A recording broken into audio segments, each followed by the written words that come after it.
who's either been a judge or going to be a judge today? 4 or 5 hands. Thank you, thank you, thank you. We had a lot of rounds, right? I'm going to ask Dana, you ready for me to ask you a question interview? Dana and I and Jen got interviewed on TV the other days. I'm going to ask you a question. What was the biggest aha you got out of the program that we've had versus many others that you've done, right? In terms of the access program, any big aha that you didn't know about that you could speak to today? Lots of ahas. I would say the first and foremost is just this network that TiE offers. And I saw it firsthand with the coaches that I had, and really just the dedication and their knowledge base connected to growing our business, growing our community. And it's just been a very, very exciting process. And I'm excited more than ever to be part of the Southeast ecosystem. So thank you all. Thank you to everybody. Awesome. As you can tell, thank you. As you can tell, I'm dancing while Amin is changing for the third computer.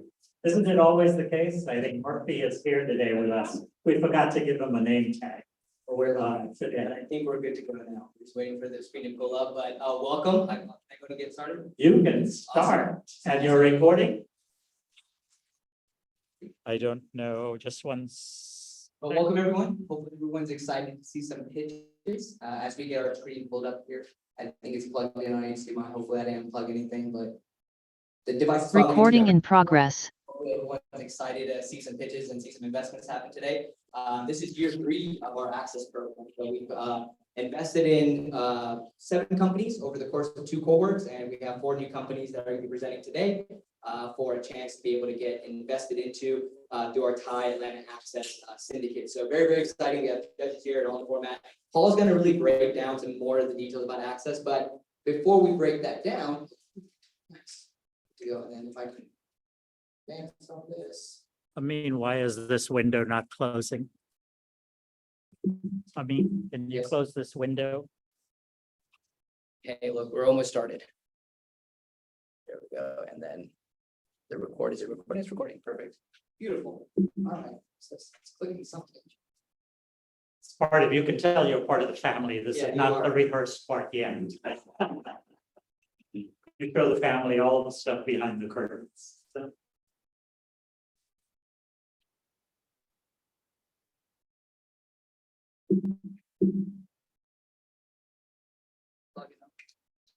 okay, the part I didn't ask you is who signed up to invest in Access 2022? Come on, show of hands. Thank you.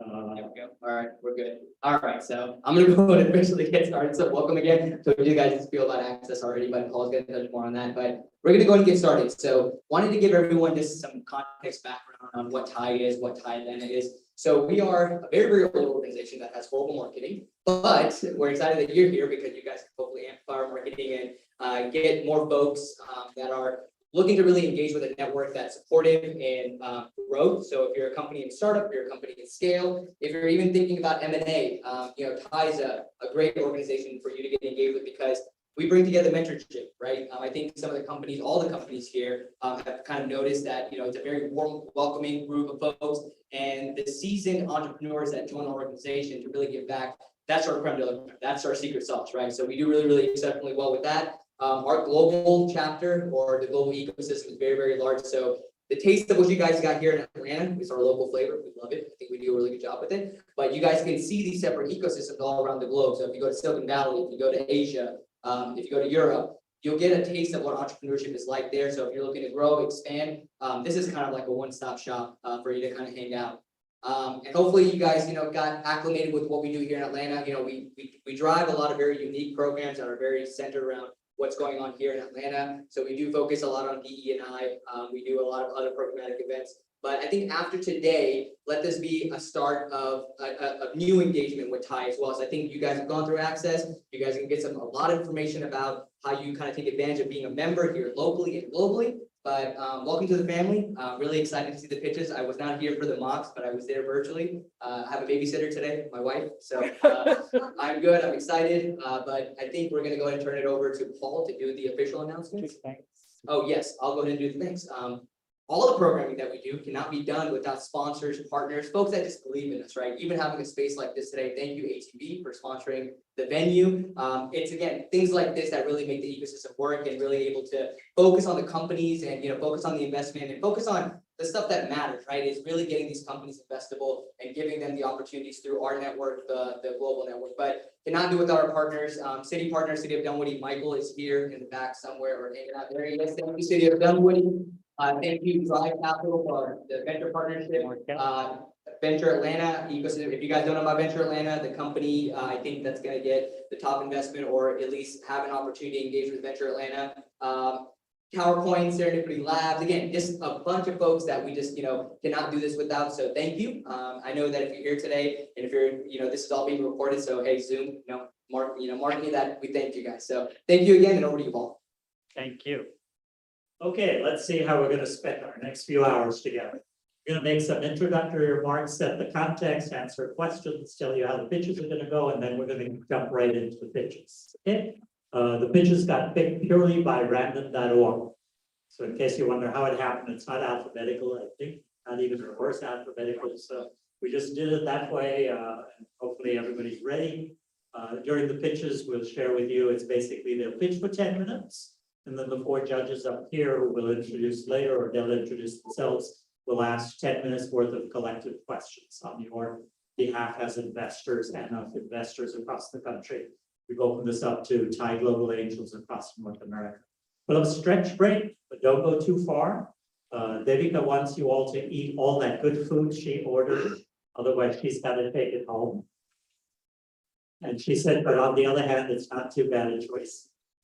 In between, look, we're family. If you want to go grab another sandwich or piece of cheese, do that, okay? Then the judges are going to assemble in the back room. They're going to sort of decide. We've collected, I'm very pleased to tell you, $446,000. We're going to get to half a million before long, and we're just going to decide how does that slice of the pie happen, and we'll talk about that later. We won't give numbers today. That's all happens in the process after today. It's really biggest piece of the slice of the pie, next biggest, etc. We'd like to go invest in all 4. It's just a matter of ranking. That's all our judges are doing today, and then the due diligence will follow in the next few weeks to finish up what that number is. I've asked the pitching companies, make it easy for us to say yes. And in which case, then we want good investments into companies like yours, okay? We'll come back and tell you the answers, and hopefully we're all out of here around 4:30. Make sense? So how we're spending our time? Just in case you wonder why we did access, worldwide TiE Global said we ought to do things for women-led founders. We all went, well, it turns out you can't see these numbers, but a very small sliver of investment occurs, at least within the United States, into women-led businesses. So the program internationally from TiE Global is called TiE Women. We came up with a whiteboard exercise 3 years ago and said, you know what? TiE Women's good, but why would we exclude a Black male, a Hispanic male, an Asian male? So we called ours Access, and what we realized, they needed 3 C's. The 3 C's that I hope you all will say you got, right? They needed coaching. This year we're able to put 3 coaches on each of the finalist companies. We know, just like, you get different kinds of expertise coming at you, maybe legal, maybe financial, maybe strategy, etc. So coaching is an important part. And we do that now for female-led and minority-led businesses that you will see today. We also recognize they wanted connections. All of you now have a 1-year membership if you're part of you and your co-founders. So make sure some combination of Amin, who, by the way, is our rock star executive director, global director of the year 2 years ago. He had 50+ factors. A relatively new guy, so he's looking for anybody who wants to help babysit Kiara, who is all at 4 months or 6 months. So Bruce put his hand up. You take, by the way, it doesn't pay very much, Bruce. So it's like your children and grandchildren. Bruce has got a wedding coming up, so he's looking forward to it. And then the last one that obviously is why we're here today is the area of capital. So those are the 3 C's. We have fortunately done 900,000 into 6 companies, just like the ones here. You'll see 2 of the CEOs today from prior years that we invested in, one last year, one the prior year, from very different businesses, one's coming up from Florida, etc. And so this year, I'm hoping we can, by the end of the year, say, guess what, we're hitting $1.5 million. Still not enough, but it's a start. So with that in mind, again, thank you, coaches. Every one of the finalist teams. What did you all think of your coaches? Come on, let's have It's our secret sauce. It really is. It's our differentiator. You couldn't pay KPMG, you couldn't pay Accenture for this kind of expertise. People who are really in the business, they do it for free. We ask that they provide about an hour a week, starting about June. So now, by the way, you're welcome to work with your coaches in an ongoing way. You'll find they want to stay with you. They want to see success. They want to cheer you on. They want to help you up when things don't go well. Right. So thank you, coaches. And today we have 4 judges. We're not going to do introductions here. When in between the next pitch starting, they'll each have a minute to introduce themselves. They do a better job than I can, but here are their LinkedIn profiles. Markel came down from Columbus, Ohio, so thank you from Drive Capital. Karen Robinson Pope is serial entrepreneur and ex-president of TiE chapter, now on our board. So thank you, Karen. Very nice. Wade had the longest drive today. I think it was like way up somewhere past Lanier, Lake Lanier or whatever.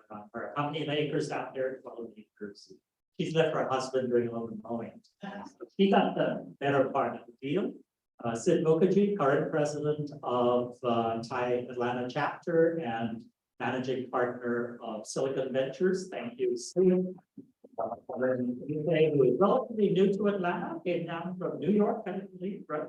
I grew up here, but relocated during the pandemic last year. Awesome. Welcome home. And she is putting together a company called Sweets Capital. Maybe it's up and running. She'll tell you about it when she gets in between the other companies. So thank you to the judges for helping us to rank these investment companies. So judges, here's the deal. I hope your computers are on the web. The Wi-Fi code is out there.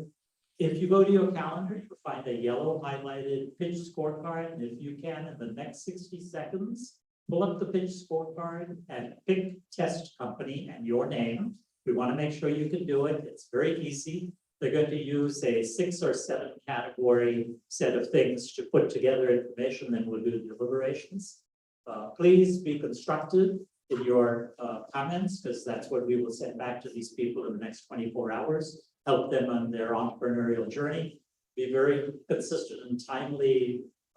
Eric behind you will be waving strongly if you take more than your 10 minutes. We find it's harder to stop the judges, stop the pitch companies, isn't it? So Eric, we may move you up here and they go way beyond time. Etc. Be timely, and then we'll make sure that you're moving the time around. We may actually find a way for Eric to maybe come up here where they can see. Okay, so that's it. Be succinct in your questions. Please don't give us long preambles. I know it's often the case. That's hard to do. We'll ask one question, rotate. Pretty easy. And if you miss what you wanted to tell them today, we'll give you a post-event form, and all that feedback will go to the companies, because we want this to be a great experience, no matter where you are. So that's the best practices. Here are the 7 areas. Why am I telling you? Actually, it's 8 and 9. They've already ranked 2 documents, an executive summary and a term sheet for 20 of the 100 points. Today, they're going to put scores on items 1 through 7. And guess what? All of you can help do that as well, because on a little card in front or about to show you, if you're not pitching or you're not the company pitching or you're not the coach for that company, we want you to provide audience feedback. All of that will go to the company in the next 24, 48 hours. Those are the categories. And so the way you're going to do it, take a picture of that little QR code. If you can't take QR code, it's bit.ly/22access audience. And we really found that when we did this at the mock round, you folks offered wonderful, rich experience, right? So do it if your company's not pitching at the time. It's also on the tables. It's also on the tables on these placards of any kind. Devika is doing Vanna White, passing it around. That's why she wore her white jacket today. There you go. Thank you, Devika. But Devika, by the way, let's give it up. If you don't know, she is our co-chair with for access, because otherwise it was hard for me to say I'm the women's lead for this program to TiE Global, but she has done a lot to pull this together, and thank you also for, she'll be running the panel discussion later on. Everybody got that? Because we're going to remind you along the way to do that. Consider the same 7 items that are on the right. She's got a card that's moving around, so she'll get to the right over there. And with that, here's the pitch order. We said no particular reason why random.org put them in this particular order. That's not the pitch order. Somehow I'll get to it. I think TiE and Twines first. So it's these 4 companies. You'll see them in short. Okay. 10 minutes pitch. Now, Eric is the timekeeper. Today is going to be a little stricter because we want to get you all out. 1 minute, stop. Yeah. Actually, you showed us the wrong side of the card. So oh, there you go. 5, 1, and 0. When it's 0, he's going to come with a long code. He's got a stop card. Eric is tough. Okay, what happens after today? In case there are any of you or you know others, we're going to leave the interest form open till early next week. That way we can continue to get to this 500,000 number if we can. Today we are at August 13th. The final due diligence will continue somewhere into next month, and then we hopefully write checks, be an open close mini fund. And then somebody from here will get invited to either be part of Venture Atlanta. Yesterday was the official close, but actually leaving it on until Monday. Don't tell them I told you that. They've had several with deals there, and then one company with a top female led founder will be invited to pitch in December as part of a global program. We'll cover that with that one company. Any questions before we jump in? And my last pitch to it, get people to invest. I twist a lot of arms. See, my wife who isn't here. She thought my 10K wasn't enough, so she's done her own 10K. Margie's gonna come and ask Rick something. All good? Any questions? Finally, going once, going twice. Want you to feel this is a great event in which we're all learning. With that, here we go. First pitch by TiE and Twines. So come on up. Eric and Randy. I'm going to tell you a little bit of what I know about them. Eric is here local. Randy, you came in from Virginia. Is that right? Yeah. Wonderful program called TiE and Twine. I hear they make box samples that were really good. They sell men's luxury watches. To speak. On the other hand, if we pay double the price, it's a special discount. You got to pay 2x today. And with that, you guys want to get up on the stage instead of standing? You better Zoom crowd as well. Probably easier up here. Make sure you get up. Wow, they do have some nice looking watches. Here, I'll give you the clicker because Amin is getting that going. And so, Amin, let me know when you're ready. And so I think Eric is getting his 10-minute watch ready. As soon as you are good to go. It's showtime. Working with all kinds of computer interesting aspects today. Good deal. Almost there. Here we go. Let's hear it for Eric and Randy from TiE and Twine.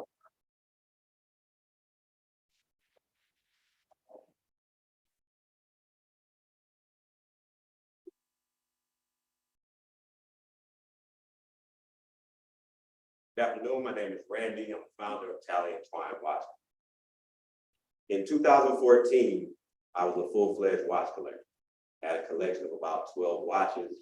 We'll get one for every special occasion. My wife will give me one for birthdays, anniversaries, and I was becoming increasingly frustrated. 2 reasons. Number one, if you're any sort of watch collector, you know that most people, especially smaller brands, they emulate the larger brands. I could pick out any 10 brands and show you 10 watches that look exactly alike. So we felt like I wanted to wear something that was a little bit different, that kind of broke the status quo about how we typically view watch design.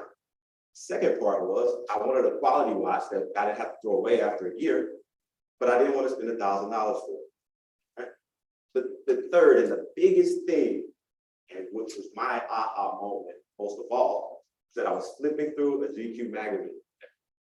I get to a watch ad and my light bulb goes off because I realized that I never see any brown Chris in any of these advertisements. I've been buying watches for years in this. So to me, that represented a huge opportunity and a huge underserved market that was really being ignored by the big guys. And that's how TiE Twine was born. TiE Twine is actually an intersection in Virginia. And it used to be a really bad neighborhood. I heard about it before I moved to Virginia. It was known for drugs, violence, crime, and ultimately it became the place where my wife and I purchased our first home. We got our first taste of the American dream. So to me, TiE Twine represents the fact that you don't have to finish the way that you started. Who are we? How do we get here? My name is Eric Hayward, and I am the CEO of TiE Twine. Randy and I were college roommates. We met during student leaders. And our love for entrepreneurship and business development, business management, really drew us together. Graduated college, still became roommates, and unbeknownst to us then, that being post-grads, broke in Atlanta, didn't have anything, would be setting the groundwork for us entrepreneurship 20 plus years later. Got commissioned as an officer, managed soldiers, 20 soldiers to 200 soldiers. Went to the middle of the woods, give you Facebook in 5 hours, basically. I left there, went to Georgia Tech for grad school, and then went on in management consulting. Companies like Coca-Cola, Equifax, and US Bank. So once we came back together, I was advising Randy as a Brewers company, and was advising him. He convinced me to leave my job, my Christian corporate American job, to come and work for TiE Twine. All right, what is our market size? $7.7 billion. Notice one. Right. So we dived down into D2C. Right, that industry is coming to us. Watch sales, 20% of watch sales are coming from D2C, coming from retail into D2C. Another important fact: 7,000% more investment is going to, attention is going to minority-owned companies. Right, we're seeing that space in the D&I space. Right. So corporate sales, Aflac, Coca-Cola, some of those opportunities to sell into corporate America. What our traction? So over the last 7 years, we've been growing 100% year over year, $2.6 million last year, and 43% return customer rate. You can see 43% in our industry is about 20 to 23% return customer rate. That's showing us that our customers understand, identify not only with our brand, but with our product and our product quality. Not only are they buying for themselves, they are buying for others and gifting for others. We have 350% product margins. That gives us a lot of space to invest in capital expenditures to grow the company. Here's some of our recent press features over the last few years.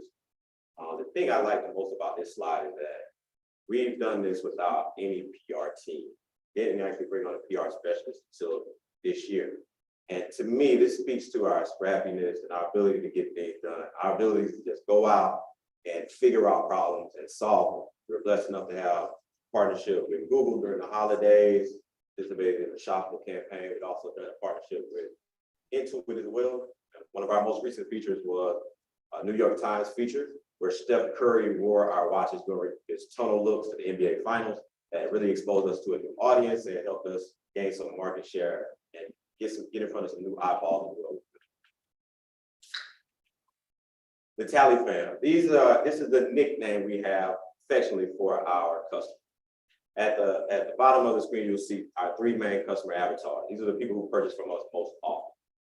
What I like about this slide the most is that our largest demographic is a 35 to 44 demographic. That represents about 40% of our sales.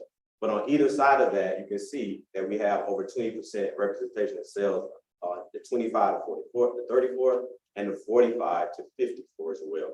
What does that say? That says we have a long opportunity for customers to purchase. It's more than somebody making a one-time purchase. It's you purchasing for yourself, it's you purchasing for your father, for your wife. We can be with you through every aspect of your life. You might be getting a watch because you graduated college. You also might get one when you start your first job, or when you get a promotion, or when you get married. People purchase them for groomsmen's gifts. And so we're seeing a lot of traction in terms of gifting, which also represents about 50% of our sales.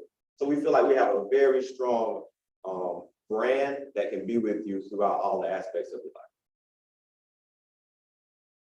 What's our growth strategy? What will we do with the money?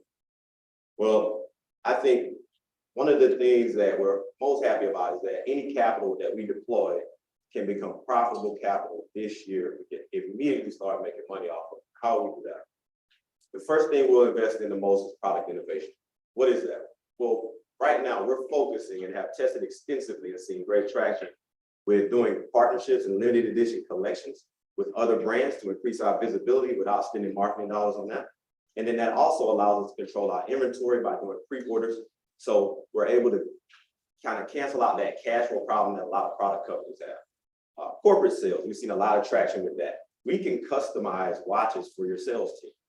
If anybody's in the building that has a sales team, get watches today. It's a great opportunity for you. We actually have a contract right now underway with Aflac. We customize watches for them. And we see that being a huge growth opportunity for us. And then also bulk sales.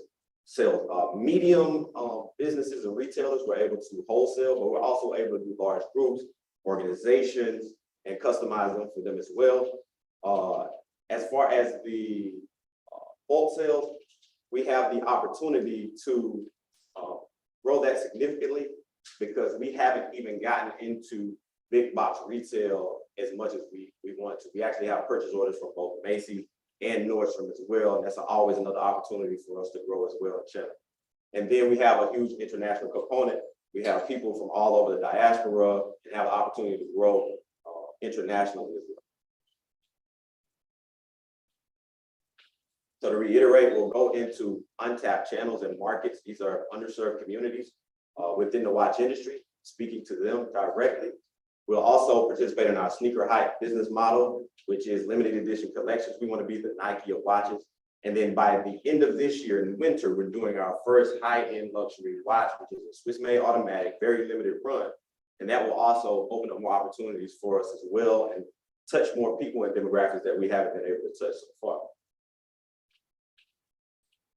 All right, this is the investment opportunity. $2 million ask for 10% of the company. There's a post-money valuation.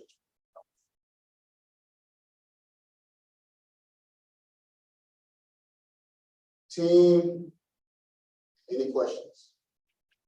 Thank you. Round of applause. All right, we're going to dive into the Q&A. You guys can please keep the questions short. We can go through the 10-minute section. Okay, we'll start with you first. Yeah, it should come on. Testing. Okay, guys, this was amazing, and I want to congratulate you on having the, just boldness to step on this stage and present in front of this room of folks. My question is, I wanted to understand a little bit more about the demographics of your customer base.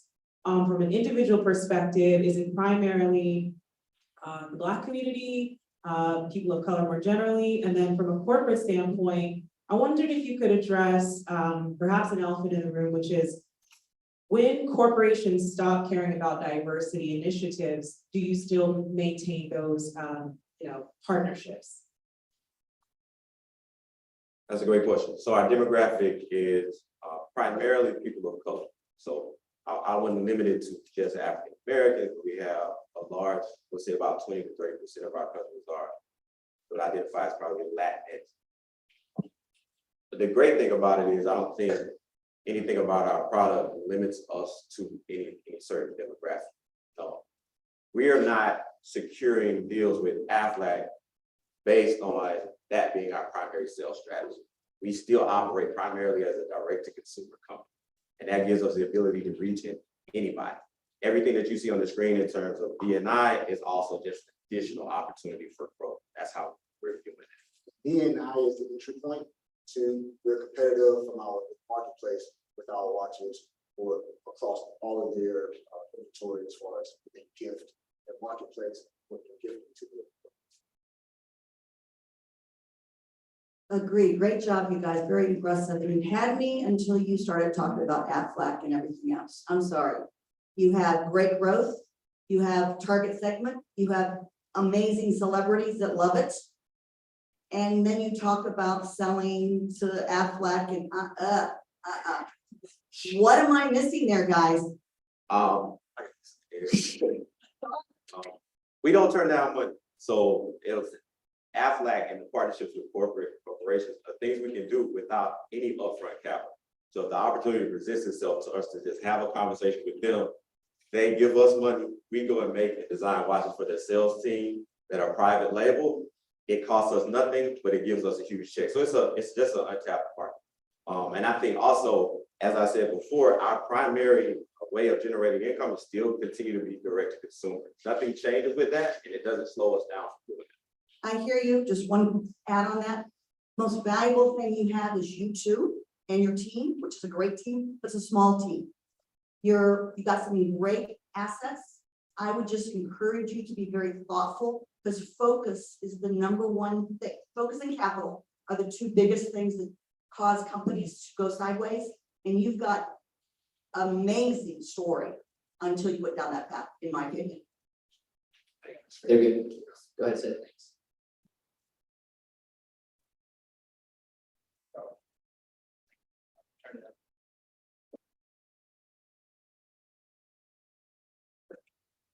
Great job, guys.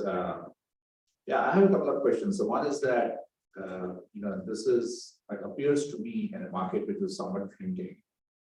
The number one hand watch company in the world right now is Apple. It's not Rolex anymore, right? So that's one of the things that I ask you. And the other is, what's your manufacturing strategy? Are you partnering with somebody to do the manufacturing? I mean, you said Swiss made, so kind of, is it more of a marketing play, or are you actually manufacturing the watches yourself, and if so, how? So the first question is, the watch market, said it's a shrinking market. Non-digital. I think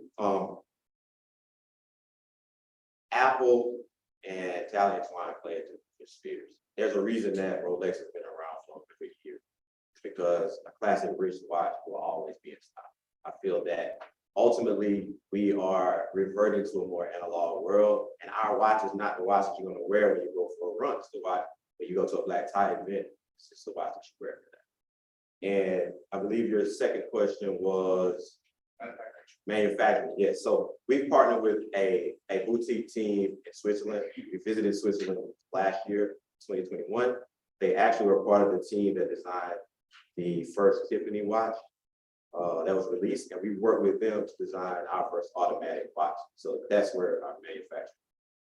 We also have manufacturing circuit. We also have manufacturing for Our our manufacturing. sports products.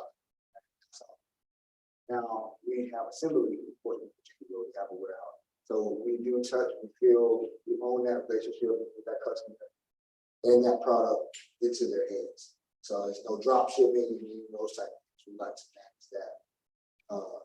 Customer service, fulfillment, all those things that go into our. What's going on, guys? I love the product. It's funny, when I looked at this the other day, I stopped wearing watches just as a fun fact, like 3 years ago. After looking at this, I was like, I think I gotta get back to watching. It was really cool. I have several questions, and time, I'll just kind of focus on. First question is really like customer acquisition costs, like your marketing strategy. What are the impacts of the New York Times campaign, or like the different initiatives like with step rate, what have you seen as far as an uptick, do you correlate those? And then how do you see the marketing strategy kind of moving forward in a sustainable way? So I think if you had any business, I was talking to somebody about this earlier today, you know, the press doesn't pay the bill. So we're not delusional to that. We don't rely on that. Those are just more of a secondary strategy for us.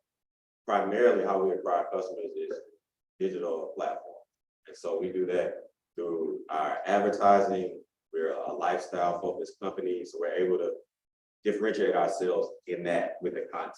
So doing that type of content is what has created our customer inflow, and then referrals are really, really big for us. As you saw in the slideshow, we have a 43% return customer rate.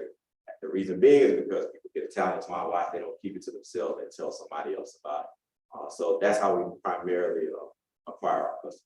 Is there a second part of this? Yeah, and then what's the plan going forward to how to continue to do that, multiple strategy? Yeah.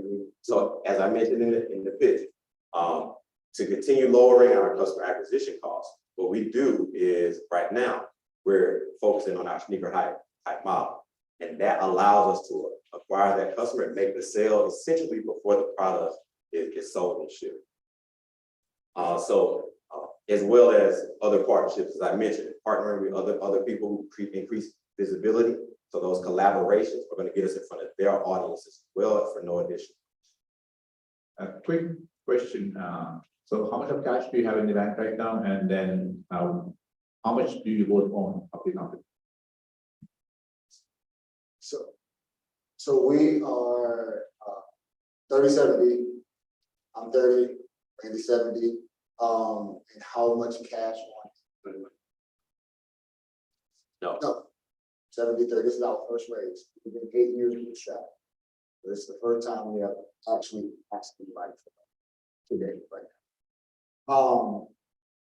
Please. Cash in the bank.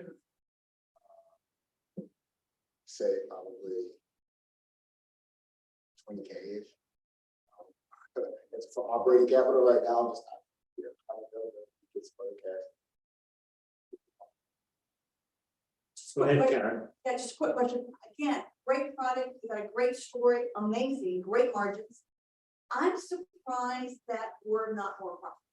So if you just take a minute, again, I don't know how much time we have. Great. That's a good question. We can, so we used to reset here. Things changed in 2021 with Apple and Facebook, and turned privacies off. So our ads across the industry significantly dropped. So our return on ad spend used to be like 6%, 6.5%. Once that changed, and then they defaulted off privacy. So Facebook could not distribute your information. All of the return on investments went down to like a return on ad spend about 2.5%. Right? We continue chasing revenue. Right? We continue chasing revenue. We kept spending on ads, trying to make sure that we can keep growing and put that we want to grow that. Last minute. So Okay, I think Markel had his hand up, so sorry.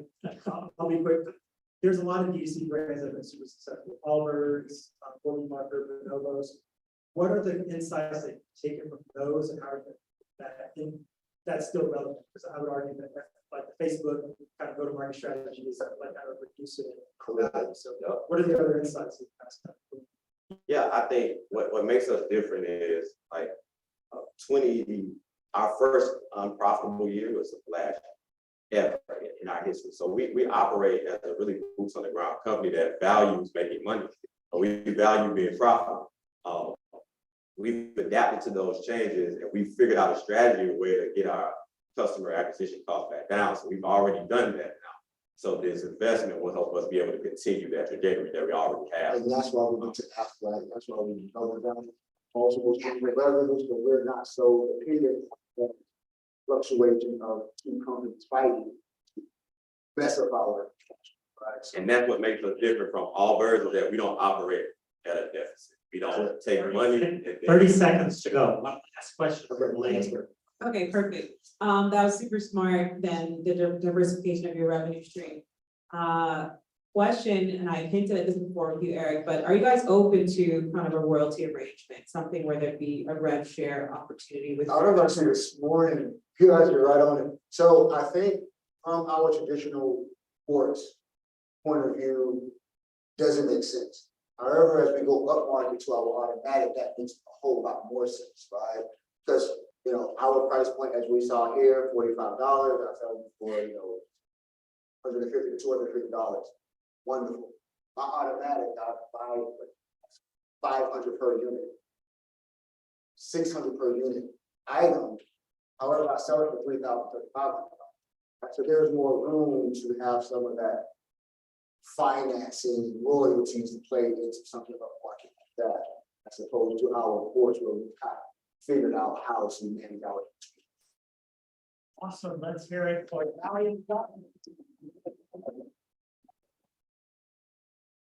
That's just the opening acts. But great, awesome. Thank you, Randy. Thank you, Mary. Thanks so much. Thank you. Deal.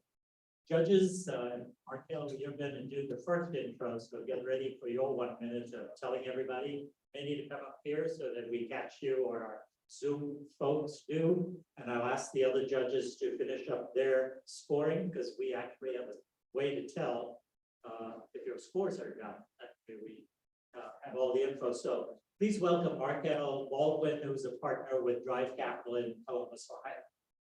Thank you. That's pretty much all I was gonna say. So, what's up, everybody? So, like you said, I'm a partner at Drive. To tell you a little bit more about my background, I was actually a lead engineer at Tesla for several years. I got a couple patents there. I kind of claimed the fame was I designed all the occupant sensing in the Model 3, ended up putting that in all the vehicles. After I left Tesla, I did my own kind of like recruiting agency. My whole thing was I wanted to help create pathways for underrepresented people to pursue tech opportunities. I felt like being at Tesla, being able to get into a cool tech company, I understood like the ins and outs. So I spent time helping students get in there as well. So companies like Apple and SpaceX, I was able to help them get internships or full-time offers. And now I'm at Drive Capital, again, is Columbus, Ohio. We just raised $1 billion fund. So we just raised $1 billion fund, which is really, really exciting. And what that allows us to one B, yeah. And so Martin said that coming to Atlanta, coming right. Tell us more about coming. Yeah, so Are you going to write checks to companies? yeah, so we just raised $1 billion fund and we'll be coming to Atlanta. The whole idea is, behind that is number one, we missed out on great opportunities for growth stage companies.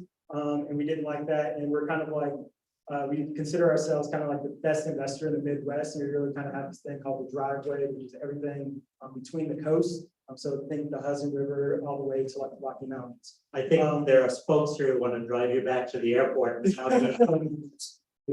And last thing I'll say real quick is, yeah, so we're creating this pre-seed seed fund, which is essentially writing like 500 K checks to really early stage founders and builders, kind of focus on the different things that we look into. And there's like a slew of them. You can check out our site. But yeah, happy to talk to anybody about all of the above. So appreciate your time.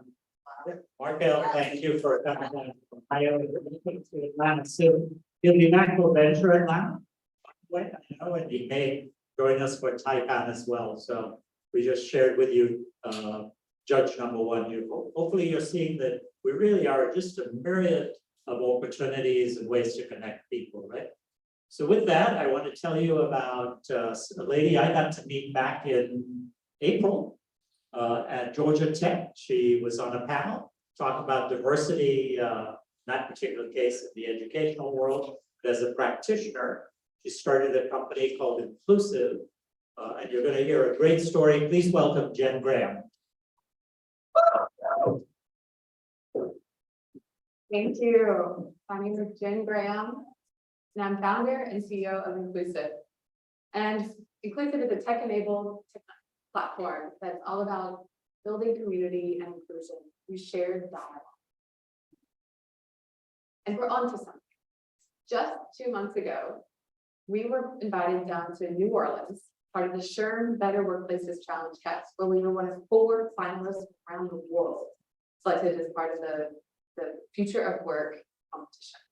And most recently in Georgia, we were selected as one of the top 10 most innovative companies in Georgia by the Technology Association. So we're excited to share with you one of the biggest problems facing workplace, which is a lack of belonging. We all crave a sense of belonging, and it's especially important in the places where we work. And right now, belonging is in a crisis moment. We have more than half of US workforce feels like they don't belong. And that is also directly correlated with retention levels and the Great Resignation, especially as we have moved and shifted to working and remote. We've moved work successfully online and remote, but we haven't figured out how to make that human connection as we have diversified online. And so there's a big risk, and it's costing companies billions due to lower productivity, lower morale, and higher turnover costs. And so what companies are doing to try to reconcile this is that they're pouring billions, $8 billion in fact, into DEI trainings, but they're missing the mark. DEI trainings alone won't change behavior long lasting if they keep having to redo it. But what does work is something that Inclusive is working on, which is shared dialogue. And according to the World Economic Forum, shared dialogue is one of the most effective tools we have for fostering inclusion. By giving everybody a voice and say, it helps build psychological safety, which is the key part in innovation and feeling included. And so also, when paired with training, shared dialogue, even just time for conversation about what you just learned, is 10 times more effective in actually creating behavior change, 10 times. And so why is that? It's because training, typically when you're watching a video or listening to someone present, it targets the limbic system of the brain, which is great at grasping concepts, but it's horrible at actually relating to the issue on an emotional level, which is where we make our decisions and how we behave. And so by creating dialogue, opportunities for shared dialogue, we get to hear the lived experiences of one another, connect emotionally. That triggers real and lasting behavior change. So Inclusive has designed a solution that is simple and repeatable, and it can be applied across any topic. It's simply having posed 3 big questions and equal time to share. And this can happen online or in person. And we've seen incredible results over the past 6 months after the launch of our Inclusive membership. We've seen across the board strongly agree. These are statements that strongly agree. They learned new perspectives. They felt more connected to others, and they felt heard and valued. All of these are indicators, leading indicators of belonging. And so we've worked with what makes Inclusive the go-to resource for engaging in dialogue and conversations, and the fact that we have a library of over 60 topics with 12 learning journeys. We have a platform that makes it easy to be able to manage these conversations at scale across geography and time zones, be able to host them in person and online, and be able to capture all of the insights afterwards. And most importantly, we offer the host training and services, this host coaching or building our curriculum to help upskill the levels within leaders all across the world. And so just ask a few of our customers. We've been partnered with some of the most beloved brands around the world, from Coca-Cola to Cisco to Siemens and more. But beyond just large companies, we work with startups and universities and governments as well, because every organization is struggling with lack of belonging.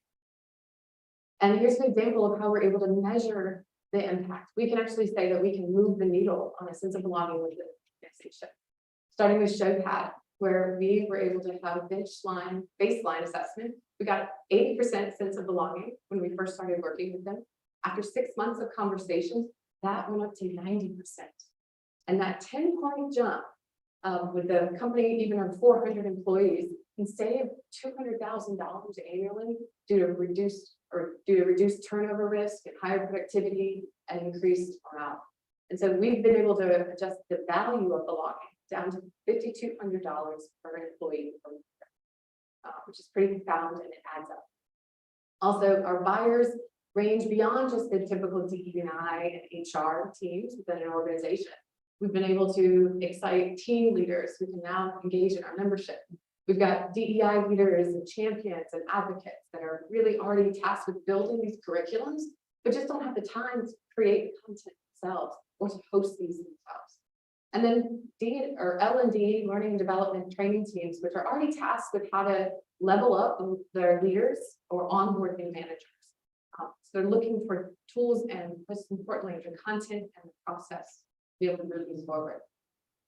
And then our plan options, we have 3 different core products. The first is really a turnkey solution.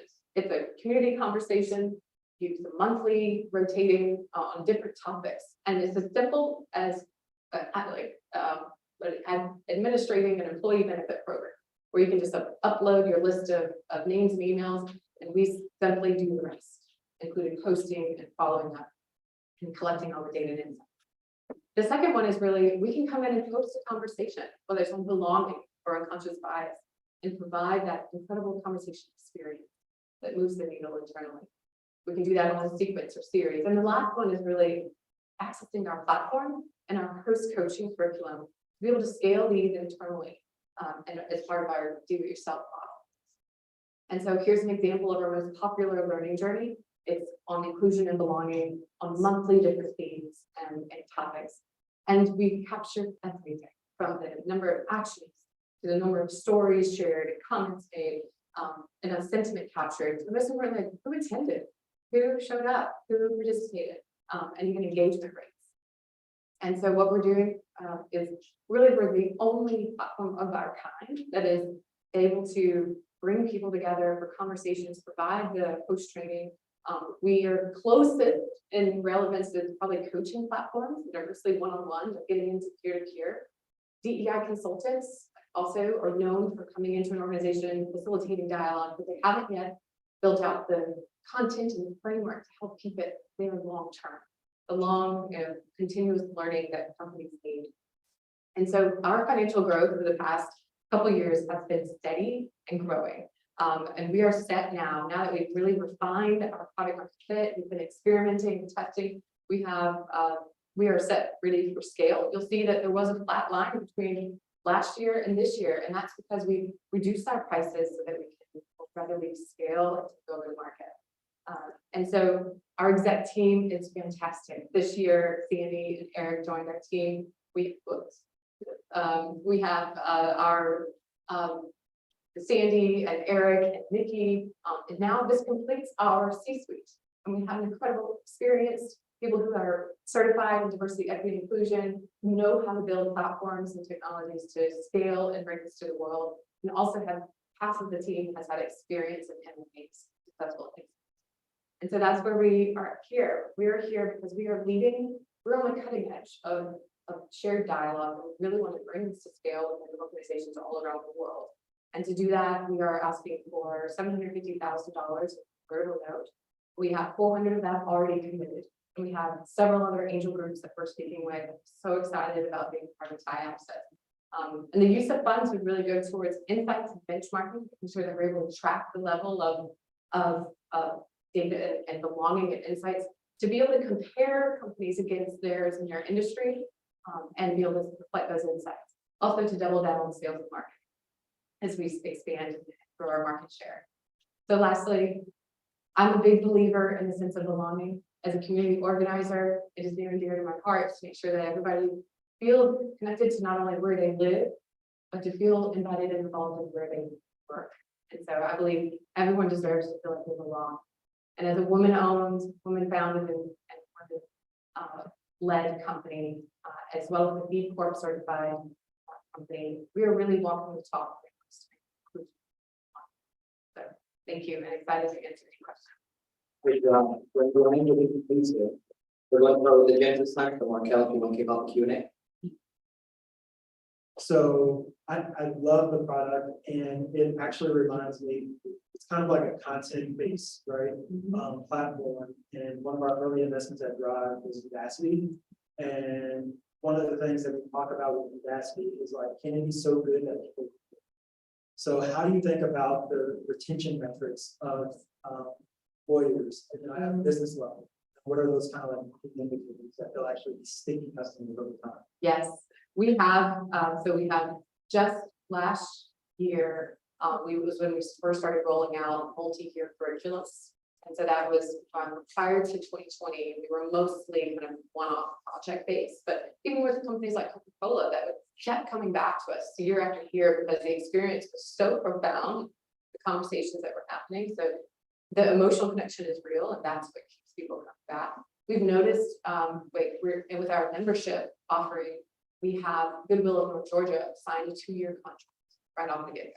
600 seats. So they're opening it up to their entire base, and they know that it's going to snowball over time. It's more people come and experience a conversation that we pose, then they tell their friends, then they start talking about it in the all hands meetings and it grows. So we've seen over time slowly increases in participation across the company.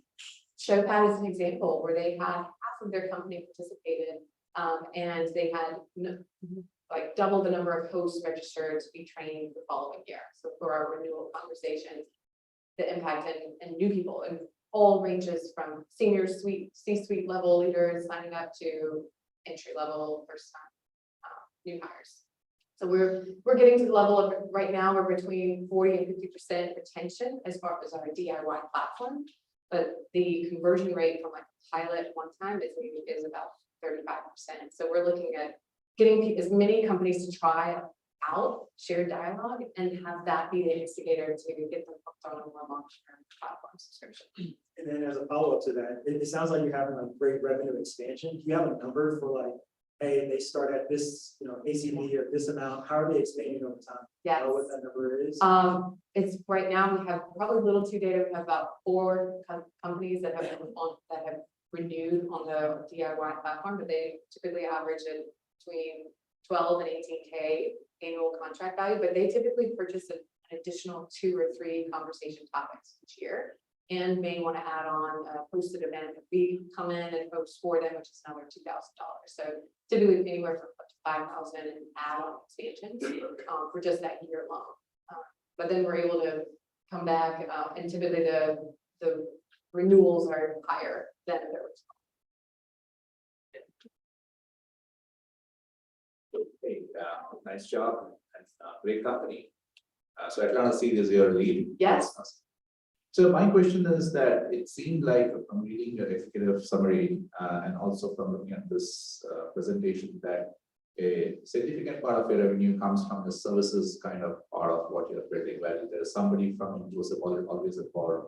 So what is the breakup between your DIY where nobody is involved versus this, and then what's the roadmap to make it hopefully more and more? So glad you asked that. Look to our actual use of funds because the breakdown right now, I will say.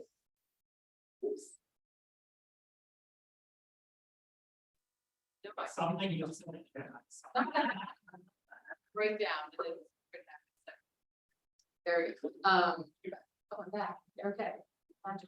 Okay, so the breakdown of the customer minutes by product is, I can actually forgot to invite our team up, but Eric keeps track of our product, but we have roughly, I would estimate 50% of the revenue is coming from the dual, like our repeatable, our like DIY platform. And so that's the bread and butter that's going to be repeated. And then our services, the membership is service, but we're able to do that at scale because it's the only cost to us is to schedule that one-time conversation that's posted online. We can have up to 300 people participate. And so it's really scalable. We can design persona-based journeys that target a specific market, whether it's women in leadership or women in technology and or any other kind of specific persona, and encourage as many people to register for them as possible.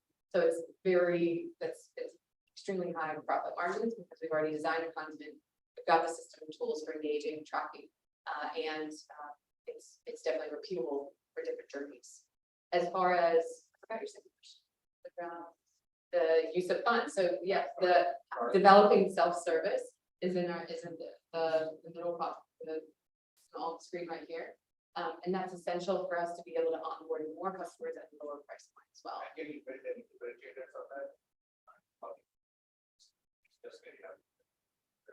Differentiator is the question.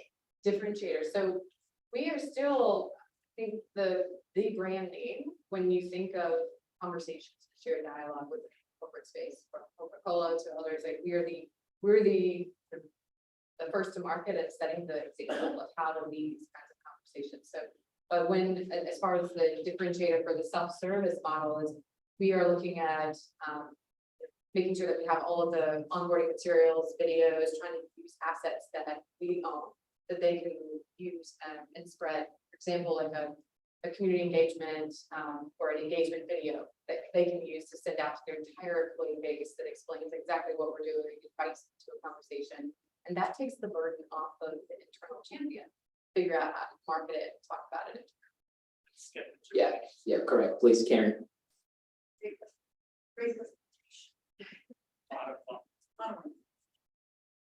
Presentation, two quick questions, two sides of the coin. Number one is the content creation. Do you have a team that does that? Yes. Okay, and is it vetted through HR people or what? How does that work? We have a conversation design council. We Okay, also have a conversation design team internally, and we have a thorough process for researching, designing, testing, and piloting with our whole group of about 140 super hosts and super guests that we test with, and get feedback from our advisory council. And we're constantly searching and fielding for what topics are most kind of future oriented and coming up, as well as talking with customers and constantly getting feedback around what conversations are emerging internally that are needed. And if they're not part of our library, we pull them in a queue, just like we would a product board for development. clever. So I saw that in the deck that you talked about, 10 million is kind of the magic number and there's potential exit. I want to think about the trademarking in some of this, Yes. because to like the journey in the conversation, interesting trademarks, which would provide a real asset of value for sale. So just think about that.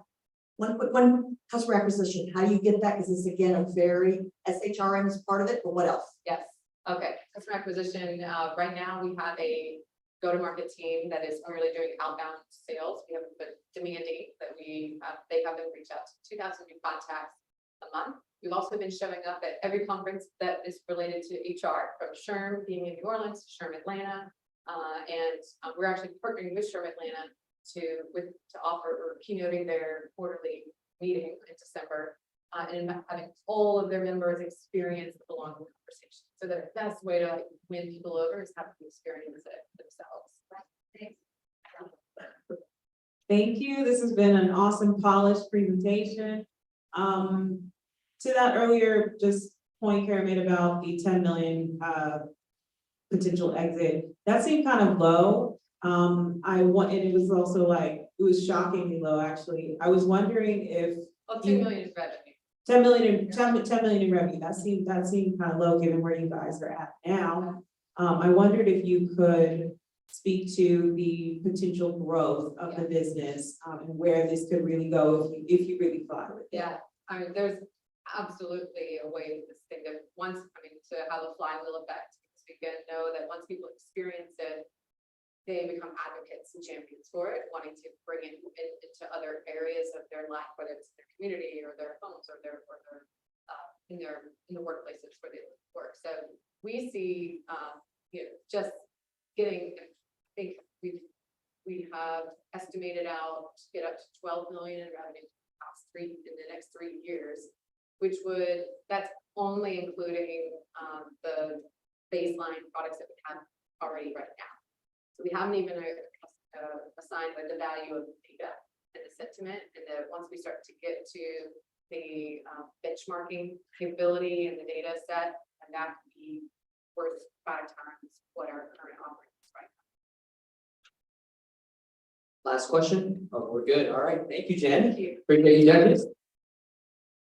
That's the place to take a moment to fill out that scorecard, and anyone else in the audience that has any feedback for Jen inclusive, please do scan that QR code and capture that feedback.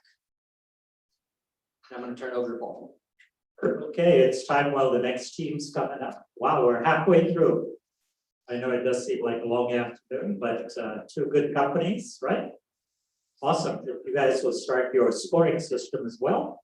In the meantime, I need to know which is the next judge. I cannot recall. And here we go. So to tell you about her journey, a little bit about herself and why this program is important, but here's Karen Robinson Cole. What a great group of companies. So impressed, you guys. Great job. What I've seen so Karen, far. step back. Yep, that's good. Yep. Okay. Yep, perfect. What a great group of companies, guys. I'm so impressed to see. And again, I agree, Sig, 100%. 30 years ago, if we would have been in this room, we would have not seen this caliber of companies, without a doubt. So kudos to all of you, very impressive. Sig was one of my very first investors from a company many years ago. So we've, he and I've been through the ringer many times. I am a serial entrepreneur. I've been the CEO of 4 different companies. I've typically been brought in by the investors or the founder. Has a couple of nice wins and a couple that were not wins. And right now I'm what I love, my passion is working with early stage companies like yourself, both an investor and a board member and a mentor. It's something I love. I love where you guys are at. And I've been very fortunate to watch the ecosystem in Atlanta grow so much. It's especially exciting to see, because when I started to raise money 30 years ago, I gotta tell you, I was the only woman. I think Sig will remember that. I was the only woman in town that was the CEO of raising money. And look around this room and see women, people of color. It's just exciting, you guys. So kudos. I'm so excited you're coming to Atlanta. That is exciting, you guys. And I think TiE is a great place to be part of it. So congratulations, you made it this far, folks. And anything, I think if you find, reach out to the TiE folks, I think you'll find a group of very committed folks who work with you, do anything they can to help you guys be successful. And I expect to see all of you giving back over the next 5-10 years. We'll even introduce you to small companies like Morgan Stanley. Here's Solomon, as you heard about. So as we get ready for company number 3, just check. So here's an interesting marketplace. A lot of traction. Please welcome CEO and co-founder Dana Weeks. Good afternoon. My name is Dana Weeks, and I'm the CEO and co-founder of MedTransGo. We started MedTransGo 5 years ago to solve the $150 billion problem of patient cancellation. Since that time, we've been able to recruit and build an outstanding team that has trained at Stanford, Columbia, Yale, Georgia Tech, and Emory. We've also seen incredible traction, 67% year-over-year growth that has attracted the attention of investors such as Morgan Stanley, our company. We also have a technology that our customers have used, loved, and want to use. And just in the next couple of weeks, we'll be announcing a large deal with the entire Emory health system. And that is going to boost our sales and start to realize some of the revenue that we see will happen with what we have to do. So I'm excited to tell you more about MedTransGo. Every year, $150 billion is lost in missed appointments. Over 54% of the reason for that is a lack of transportation and a lack of interpretation. That's $81 billion lost every year. We realized this firsthand when my co-founder, Dr. Obi Ugwunali, a board-certified orthopedic surgeon, had 2 back-to-back surgeries and in one instance, a neighbor canceled the ride at the last minute, and the other, a Spanish interpreter, just didn't show up. He had no on-demand solution to solve for these cancellations. Not only was it a loss of time for him and his staff, he and his surgery center lost over $100,000 that day. And ultimately, the patients didn't get the care that they needed. This problem of missed appointments is obviously a problem for healthcare, but for patients, it can be dire. If you look at an elderly patient who needs dialysis, you're 4 times more likely to die by missing just one dialysis appointment a week.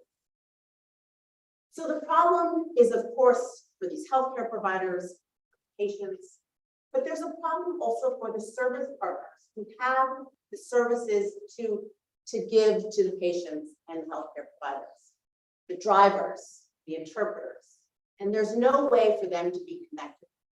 This is inefficient. So we've created a solution where all of these problems that healthcare providers have can be pulled into one easy-to-use technology platform. So we have a HIPAA compliant, patent pending technology that has care coordination, logistics, auto dispatching, billing, payments, and ultimately data analytics embedded all within it. It's an end-to-end platform for healthcare providers, where healthcare providers, our clients, hospitals, facilities, healthcare providers are able to use MedTransGo to connect with vetted non-emergency medical transportation providers, interpreters in over 100 languages, including American Sign Language, to connect them with the patients, to help the patients, the vulnerable patients, whether it's stretcher, wheelchair, or otherwise, to the services that they need. So let's just give an example. A care coordinator, a case manager, Mary Jo. She goes in, orders a stretcher ride for her patient, and is able to also add Spanish interpretation. She can track and monitor where that patient goes.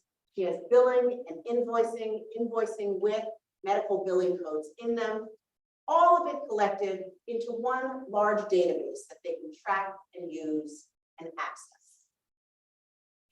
We have had proven success. Just last year with transportation and interpretation alone, we were able to reduce cancellations by 55%. We're making a difference in transportation and interpretation, but we also pivoted during COVID. We added telemedicine and prescription delivery so that if your facility is open or closed, we still have you covered.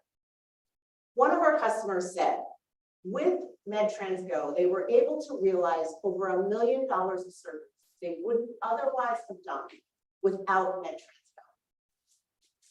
We've seen excellent traction. Over 150 customers, 185 service partners, almost 3,000 in transactions, with 475,000 in revenue, with that 67% year-over-year growth.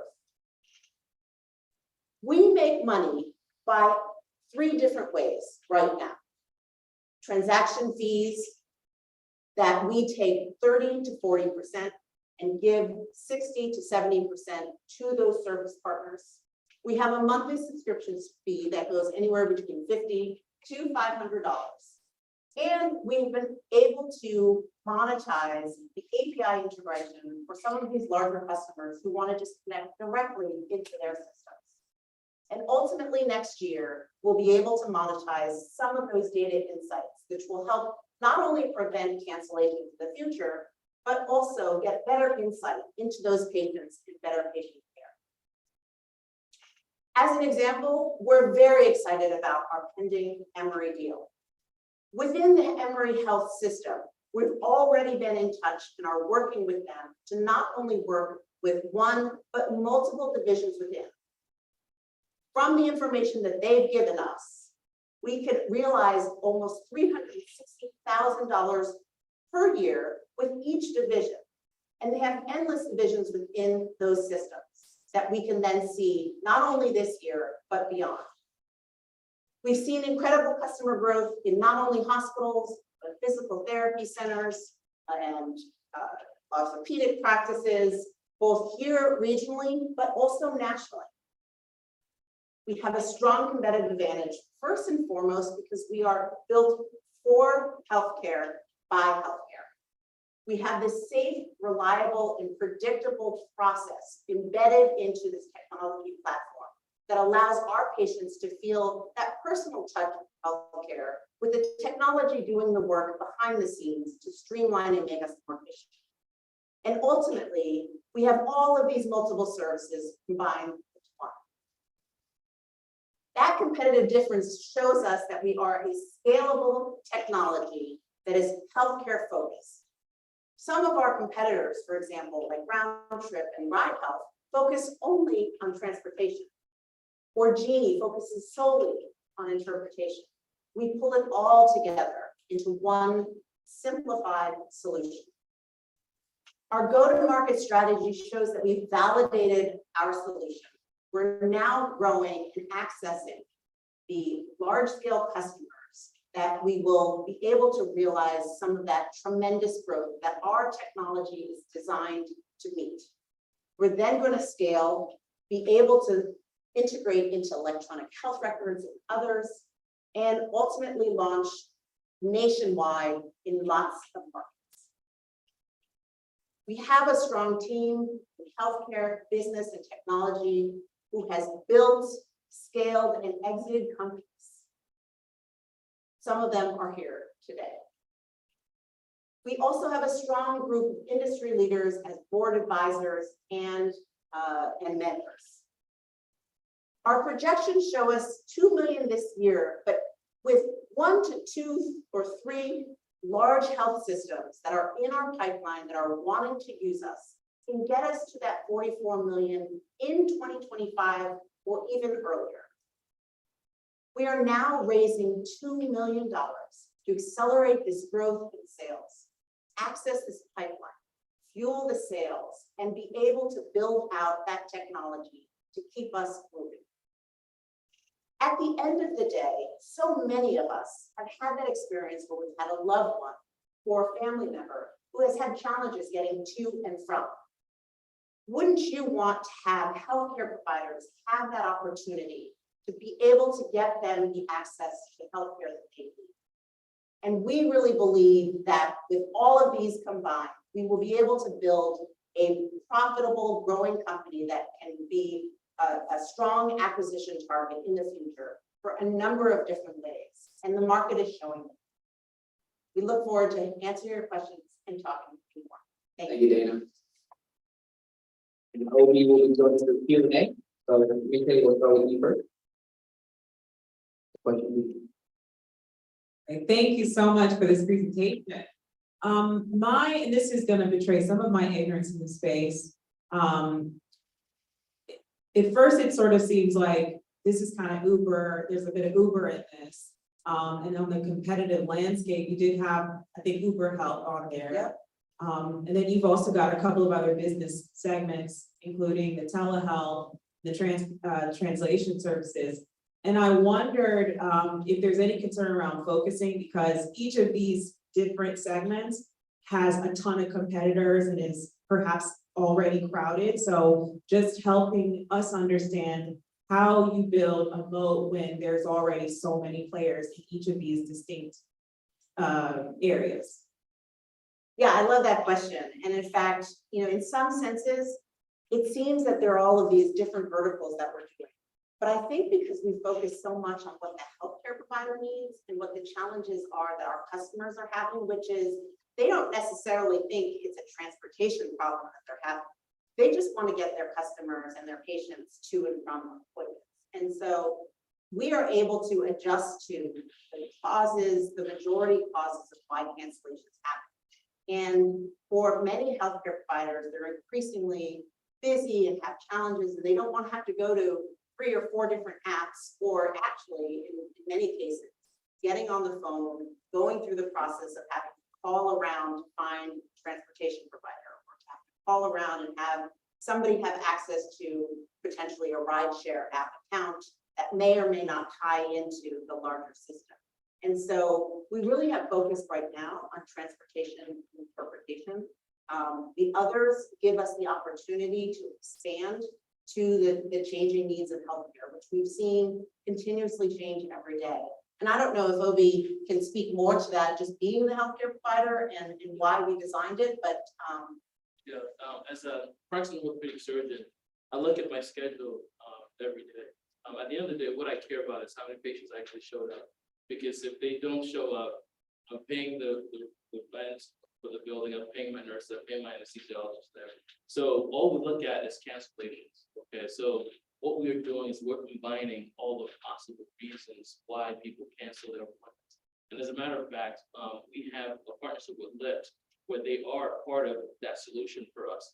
So we have ambulance companies, NEMT companies, and then Lyft in that event where, they don't need a stretcher or wheelchair. So it's an excellent problem, and which is why we have a patent pending, because we have created a process that is both, humans and also technology that's in place so that no one can infringe upon that patent. In addition to the process that we've developed over the past few years that we don't think that anyone can come in and just take over, potentially cause us to be an acquisition target when that time. Just carrying on the same question. So if I understand correctly, so you work with existing partners, if you will. So you don't have to get your own drivers, you don't have to get your own translators. All you do is vet them, put them in your database, if I'm understanding this correctly, and then schedule them. So you don't have to worry about the liability has already been handled through Uber or the translation company. Is Absolutely. that correct? Yeah, that's part of why, it's easy for us to scale to different states, because we have a platform that these companies, as long as they are certified and are meeting the regulations for that state, and our technology monitors those things. So we're able to, enter the dates of expirations of certain things, and they're flagged and given 30 days to be compliant. If not, they're automatically shut off from our system. So we don't own any, vehicles. We're strictly a technology play where, we have customers that have these needs. When someone orders, we'll geolocate the closest providers, shoot it out to them. Whoever is available that can fit it in will then accept it. If they can't, they can release it. It'll go back into the queue and it'll get automatically. We use 5-star rating to, find the best people and make sure that the best people are getting, dibs at the orders first. And embedded in the technology are strong features both on the service partner side as well as the clients, so that we can have the technology match the needs of those service partners that they have, or the capabilities that the service partners have with the needs of our service providers, including mental health concerns, vulnerable issues with potentially having ventilators or I just didn't understand. Very, very clever. Sid? Great job, guys. And you've got a great guy with Brad Pitt, so I know him pretty well. So yes, he's good hire. But I actually wanted to just follow up. He has he would be here, but anyways, go ahead. Yeah. No, but I want to just follow up on what Shamita said first, because focus. So you have several things in this summary at least. So you have the telemedicine. I don't see the relevance of that. You have medication delivery, which again is not related to the transportation problem specifically. I mean, you're too small to really try to do a lot of things right now. So that's one thing. The other thing is, I want to understand also the, you had good growth in 2021, which is great, good for you. But how much of it was driven by COVID versus, is with COVID not being there, will your revenues fall, or will it be impacted?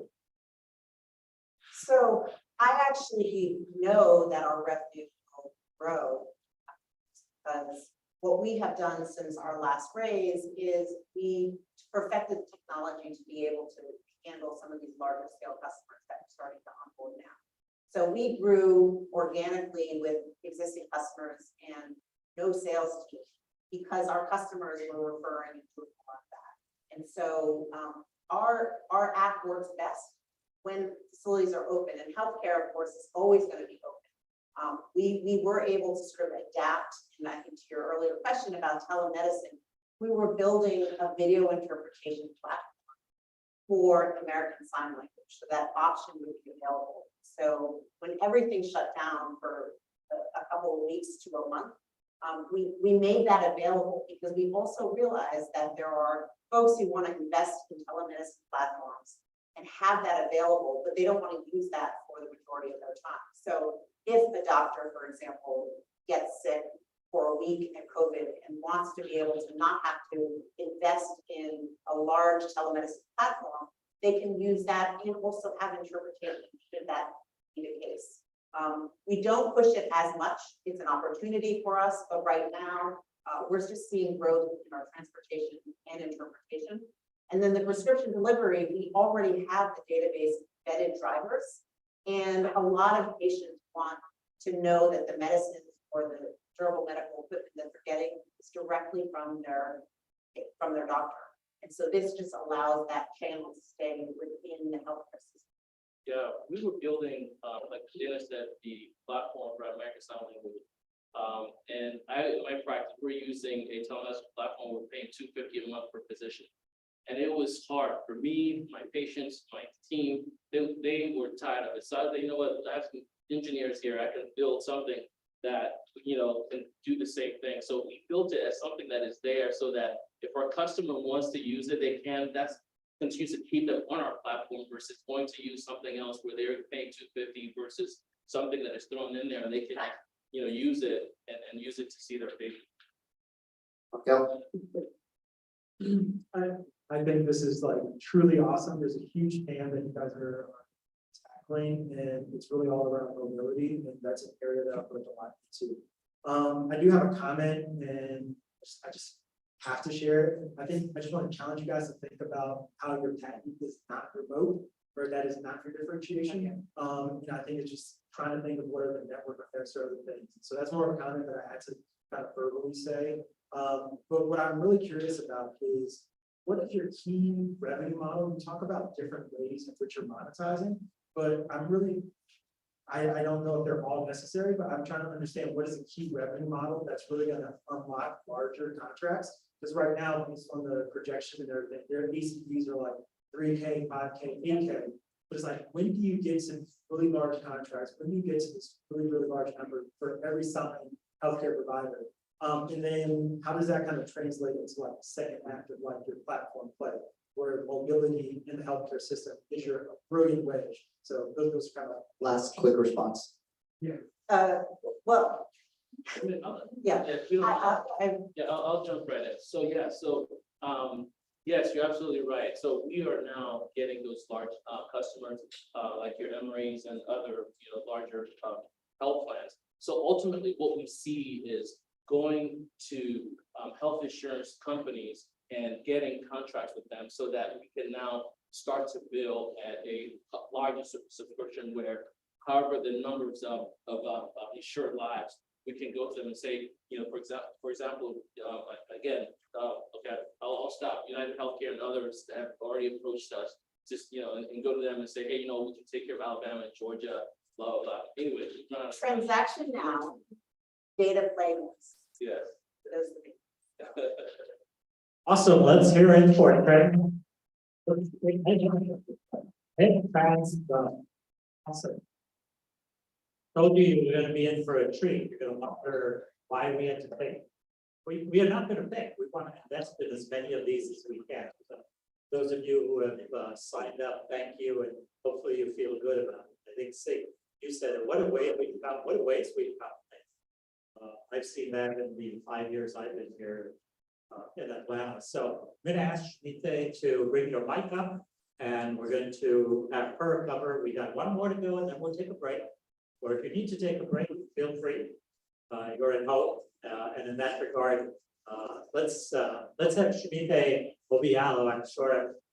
Did I say that right? Yeah. Woohoo! Okay, let's hear it for Shmita Obialo and her background. Yeah, Paul. Well, it is a pleasure to be here, and I am loving spending my Saturday here. This is, I just really, invigorating the energy. And to introduce myself, I'm Shmita, running an investment community for folks, executives and entrepreneurs who want to co-invest together in exciting deals. We actually hosted an investor breakfast here in Atlanta at the Ritz-Carlton in March, and had an awesome turnout. And what I found was there were a ton of folks who have not necessarily considered themselves angel investors, but watch Shark Tank all the time and are inspired to have an opportunity to make a difference, particularly supporting women and minority entrepreneurs. So my background is I'm a corporate finance attorney, 8 years deal experience structuring private equity mergers and acquisition and venture capital startup deals. Moved back home to Atlanta last year from New York City, and just so thankful that I've been introduced to Paul and the TiE Angels community. It's been a pleasure to kind of get folded in, and hope to meet each and every one of you after we have our break. Awesome. Thank you. By the way, Mark, November 2nd on your calendar at ATDC, we're gonna have what we're now calling Venture Atlanta Angel Edition, powered by TiE Atlanta. We're gonna pick a subset of the companies presenting in October at Venture Atlanta just for angel investment. So we'll do that November 2nd afternoon down at ATDC in Midtown. And I believe certainly last but not least, we've got, I think is Randy gonna come up for Q&A as well, Matt? Don's gonna come up with you there. Yeah, okay. Okay. But the two gentlemen who are from Raleigh, North Carolina, spending their Saturday here down in, because Access was meant to be for companies throughout the Southeast. So you'll be hearing later on in the panel discussion about a company that we invested in last year from Florida. But in that regard, I just, We're in Northwood. you're in North Carolina. What do I keep saying? Whatever it is, okay. But this is Kurt's second trip here because of Access, and he knows the great market we have. Please welcome Kurt Merriweather with University Mobile. My name is Kurt Merriweather, one of the co-founders of Diversity. We help organizations create business impact through diversity, equity, and inclusion, or DEI, by building an employee experience platforms. There's three elements of the solution. We're data-driven to create a path forward. We're technology-enabled to create scale. We have DEI expertise embedded on our teams to make sure that we create solutions that create unique value for our clients. When we started the business, we saw that there was a link between DEI and culture. And culture, when it's not done well, creates challenges. Poor culture costs organizations roughly $400 billion a year. $300 billion lost in employee disengagement, $85 billion lost in poor customer service experiences, or $45 billion lost due to employee attrition. What lies beneath this is challenges in building teams. At the center of that is that people are afraid. Leaders are afraid to say the wrong thing. Mid-level managers are afraid to do the wrong thing. And underrepresented employees are often afraid to raise their hands and say what's going on inside the organization. And so that's why we started the diversity movement, to solve that particular issue. So we've created a platform to create culture at scale in a new way by taking what we've learned from working with the customers that we have, over 100 customers, and doing this in a way where we can create Lego blocks, if you will, to solve the problem. So we start with analytics to understand what's happening with organizations. We have 400,000 culture points that we collect. Micro videos you can think of as Netflix for DEI. We have 600 original videos that we use to train people in the flow of work that are about 2 to 3 minute videos. We have our digital learning course, which is designed to create foundational knowledge very quickly with 400 lessons that we put together within our team originally. And then as we scale, we're looking to add additional things to the platform. Answers is our 900 question and answer database that we created to answer simple questions by creating psychological safety. And then we're working with leaders because we know that leaders need to authentically lead these efforts. And so we're helping them lead by providing inclusive behavior training through our application. And so these content pieces that we've created, the library we've created, it can be remixed in a lot of different ways so that we can deliver this in the flow of how people do work on a daily basis. And so for the DEI leader who's often in a situation where they don't have the support they need, they don't have the resources or tools to be successful, we've created the Chief Diversity Office in a box. And so you can think of this as providing real-time support for issues as they come up, whether it's the next thing that happens in society, whether it's a change in a verdict, a change in something else. DEI leaders need help and they call us, and we're able to do this at scale. And so this Chief Diversity Office in the box gives them the access to an advisor. It gives them access to content at scale of our micro videos platform. And then they can see how their teams are progressing through the content that we provide so that they can learn what's happening with their teams. We've created pricing and packaging that's easy to understand. That's one of the challenges with DEI is folks don't know what they're getting.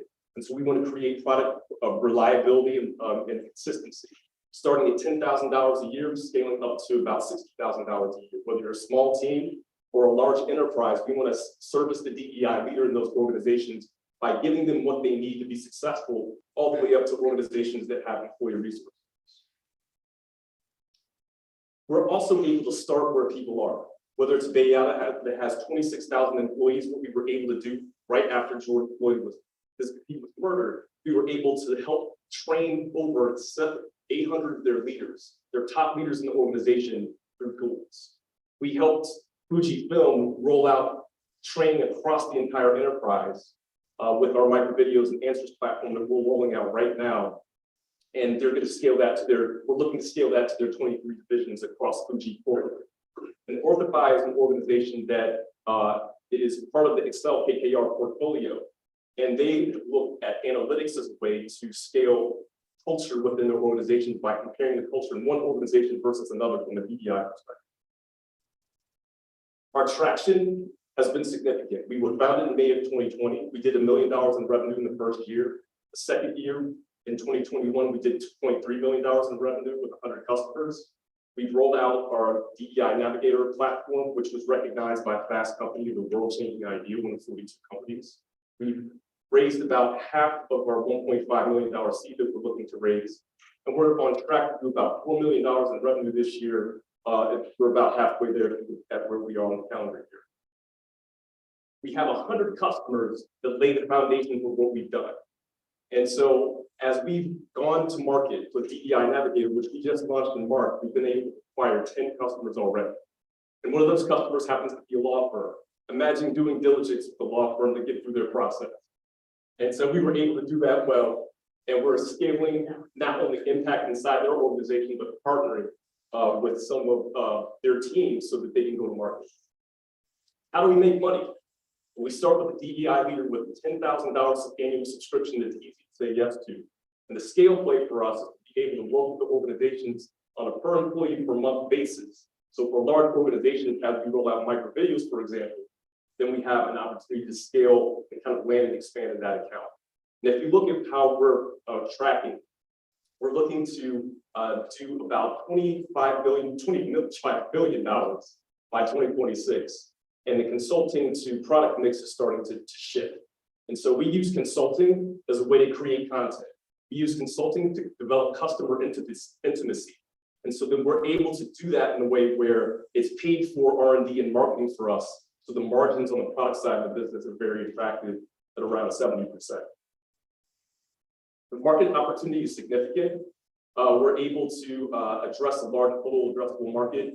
And we look to drive about $25 million by 2026, which would be about 1% of that market. The market that we're going after is the intersection of analytics, DEI, and leadership development. Our go-to-market strategy is to take what we've learned in working with our partner persona and scale that across our own assets. So we spend time understanding what's happening at the C-suite level. We've taken our email and webinar marketing assets, scaled those through social media, national media, and local media. And then we can uniquely work with organizations like the American Marketing Association, which we have a national partnership with. We're able to connect DEI to train so that the branding work that AMA does is going to be authentic. It allows us to not only attract, work with the AMA, but the member companies that they represent. Our competitive landscape, we operate as a consultant in terms of the advice that we give, but we deliver like a platform. And so if you look at these companies that are on the landscape, they're often companies we see in opportunities, they're potential partners and they're potential acquirers. And so we find ourselves in a unique space where we add significant value to our customers. Our team is world-class. Our CEO, Donald Thompson, is a multi-time CEO, has been ranked by Inc. 5000. We have folks that are certified diversity executives, experts in areas of business, as well as some PhD. So our ask is to raise $1.5 million. We've raised about $800,000 of that to date. We're looking to build out our product platform, the DEI Navigator platform. We're looking to acquire about 500 customers by the end of 2026. And we're looking to build our customer success team so we can make sure that we have the retention that we need to make sure that year over year, people are coming back. And if you can look at our top 10 customers from a consulting perspective, they're repeats over multiple years. We've been recognized by national media as well as local media. And we're excited to talk to you more about business and hope you join us as an investor as we look to transform culture DEI through culture, DEI, and analytics. Thank you so much. That's Don, will you join in for the Q&A? All right, we're gonna go ahead and get that done. So Markel, let's start with you, Rick. All right, so kudos for great traction and incredible growth. It's super cool to see. One of the slides you highlight different kind of personas or target personas within a business that you're trying to pursue. I'm trying to understand what are the value props for non-DEI champions that to convert? Yeah, I'll take that one. And first, thank you for having us, and we're just so grateful to be part of it. One of the things that our team allowed us to do is look at personas and functional elements, of how they run the business. So whether it's the CFO and the numbers and the metrics they care about for the business, 10 of our new customers that we've acquired are from the Marcom communications area. So we're seeing a trend where marketing is overlaying the conclusion, because marketing is responsible for the external brand presence, right, of the organization. So shortly, to answer your question, we work with all the different functional aspects in the organization. Because we don't expect the DEI leader to be the one that spans the gap between communicating DEI's needs with the C-suite and the board, we help them do that because we have that functional expertise.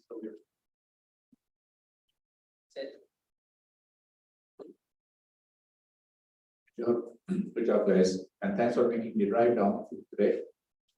So yeah, my question is, it seemed like I was a little confused, very frankly, because the way you described it, it seemed like there is quite a bit of left in the initial implementation as well as the execution. This looks like there's a lot of interaction, and then you said there's a platform. You said you have 100 customers. I guess in a couple of years, I don't know how long you have been. So can you clarify exactly what level of effort is needed on the part of your company as well as the customer to get your product up and running? And you said 400 data points. So yeah, if you can just help me understand that. Sure, I'll go ahead and start that way. When we work with a customer, one of the things that we're trying to do is understand their business problem. And so when we understand the business problem, one of the things that we had to do when we started the business was educate the market. We started with a set of courses, and as we went to market with those companies, what they needed from us was help. How do I start this initiative? How do I engage my employees? How do I communicate what needs to happen? And so it's almost like forward deploying a database, how I would think about it, is that there are companies that use services to forward deploy their products so that they can understand and make them stick. And so what's starting to happen as we work with companies is that once we're able to put a plan in together for them, we've created content around that initial plan creation. So how long does that take? So that process at the very beginning of a relationship, it depends on how large the organization is and what the need is. There's some companies that know that I need content, I need micro videos, I'm ready to get started right now. There's some companies that are more immature, if you will, in terms of what they need, and they need more help. So that process is about 6 months, I would say, to get started typically, before we start to roll in some of the products. One thing I would say, just to expand on what Kurt described, you can think of a 30-day quick start for any size corporation. No matter how big the business is, they have an acute point of pain that are driving them to a DEI conversation. That's where we start with. Second component that I would share that I think is really important if we look at first day of conclusion is executives are typically scared of saying the wrong things, both internally, but the external backlash that can affect their business. And so we spend a lot of time on executive education. That has to be able to be done at scale within individuals that are very time crunched.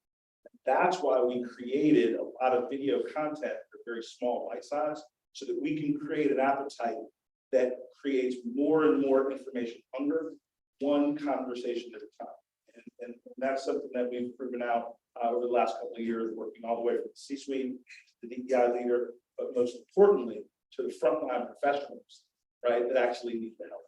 And that's where we deploy the technology across all those stacks. Karen?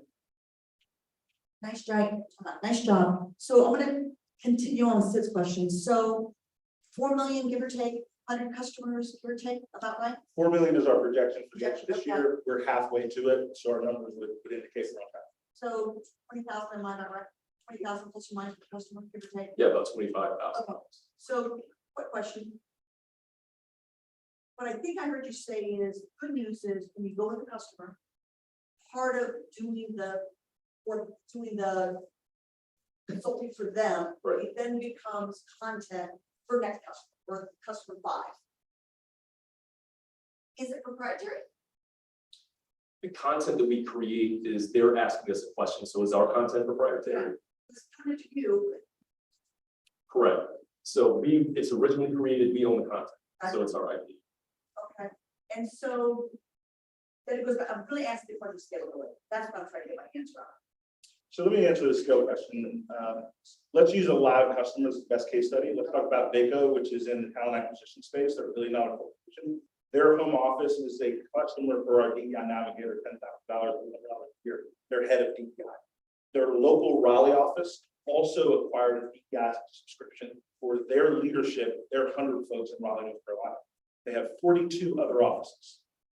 So now we're talking about the ability to take 2 unique test cases, have the intimate knowledge of how their business works, and now expand that to 42 other divisions. Fixed cost, high scale. Very scalable. There are the Fujis of the, where we're doing a $500 million, and then we're going to look at 23 other divisions. But that's not how we're going to globally scale the business. That's how we're going to fund the business. Big check, one-offs, all good. Enterprise sales, been there, done that, slow. We need to be able to take an organization that can say, for $30,000 a year, I'm going to get 600 to 700 micro video content like Michael Best. That deal's $156,000. They have 700 people in their law firm, and it's all IP. So it is $50,000 for our courses that they're going to push across the organization, $50,000 for our micro videos, $40,000 to $50,000 for our DEI Navigator program. That is the prototype of what we're going to use the investment to scale.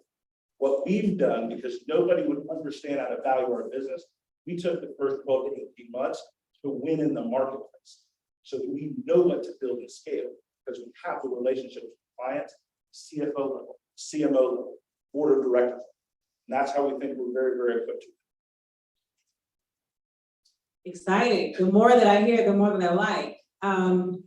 Okay.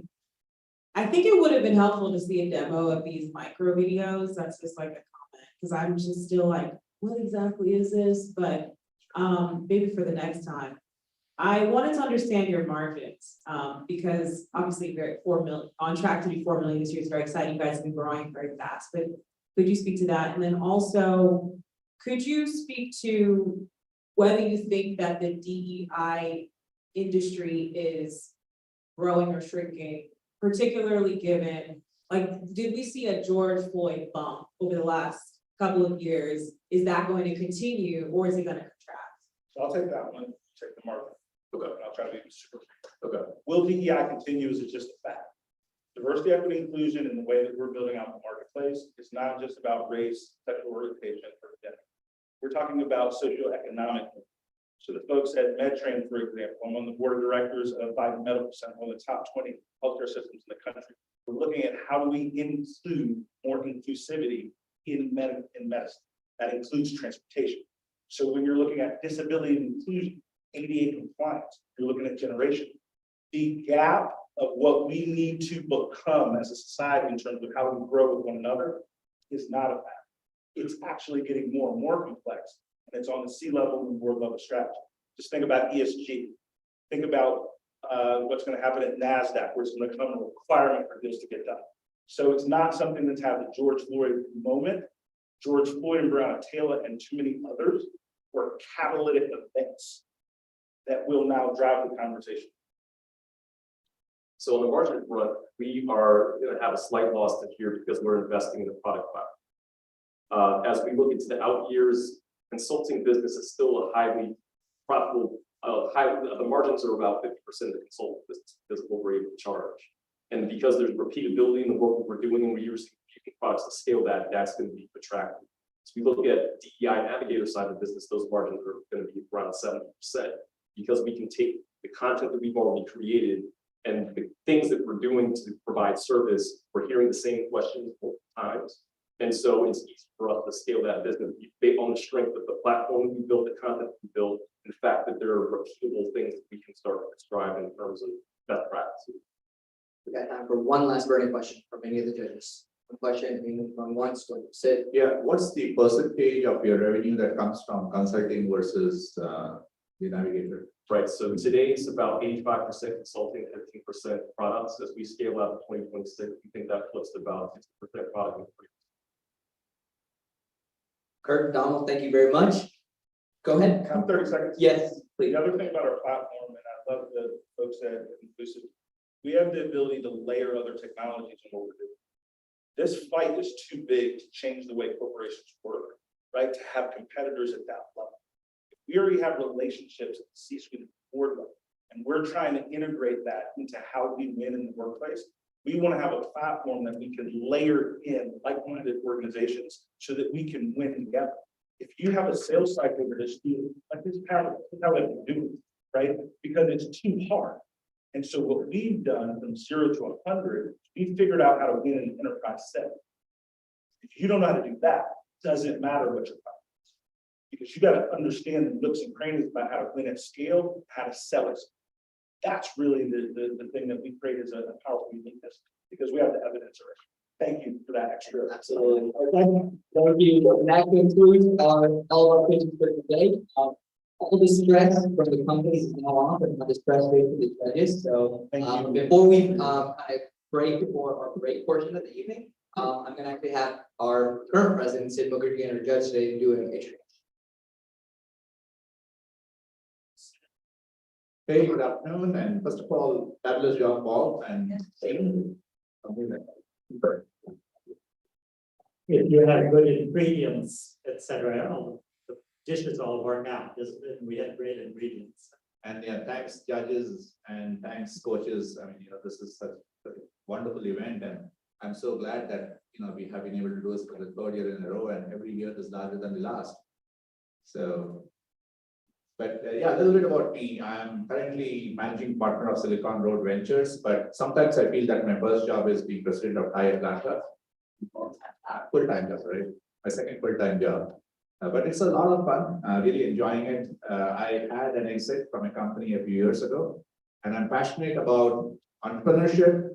I'm passionate about early stage startups because it's all about not making the same mistakes that I made and suffered from. We all did.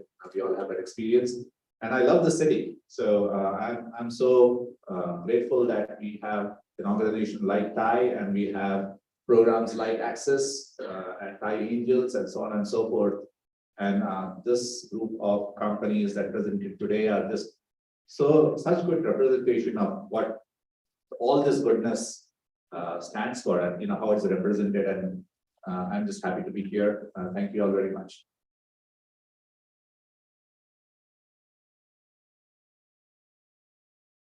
Okay, guess what? We have a stretch break. This clock says 15:31. Whoa, there. Oh, shit. Just make sure that that good new knee that you have has still got a warranty on it. All good, 2 new knees. Okay, so 10-minute break. There's a clock on this pillar. It says 15:31. So let's get back at 15:41. The judges, we're going to meet in the boardroom at the back over there. Bring your computers with you, and go get some more coffee, tea, drinks, whatever, and see you back here. You'll hear from a couple of invested companies that we had the last couple of weeks. We're going to be in there.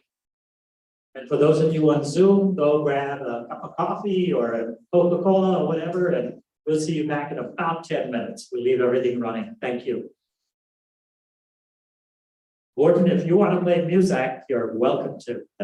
Gordon's our resident. Margie said she wants music played. Gordon, up to you if you want to share screen for music.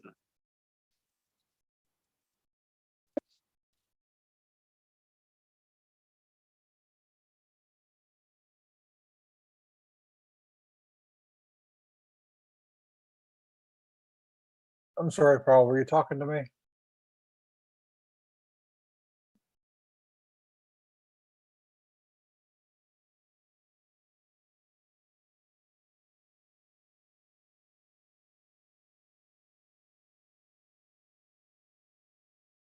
Hey, Gordon.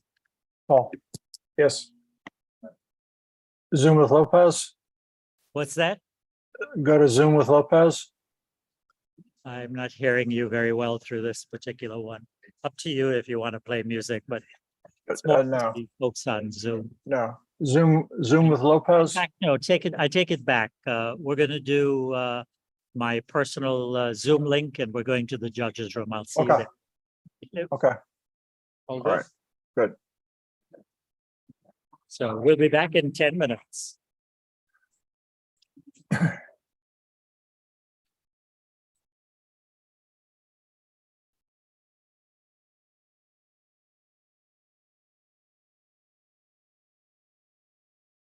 Me.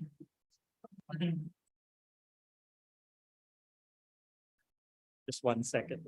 It's screwed up here somewhere.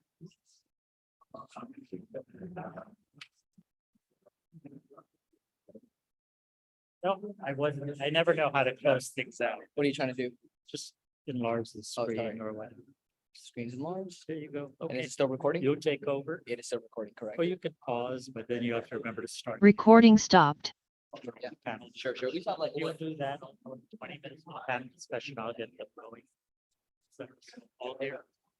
panel discussion went, but not right now. No, it's fine. But- 6 minutes.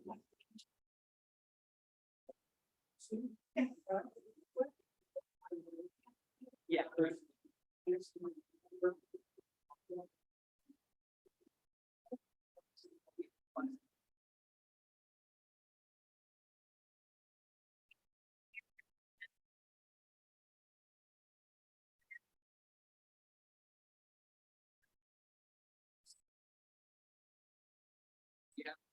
When the companies are very like hard at, you know, revenue, having a lead investor. This one where I think we've done a good job of getting excitement around investing in a company like this that, you know, so yeah, I enjoyed it. So I didn't know, you know, people that like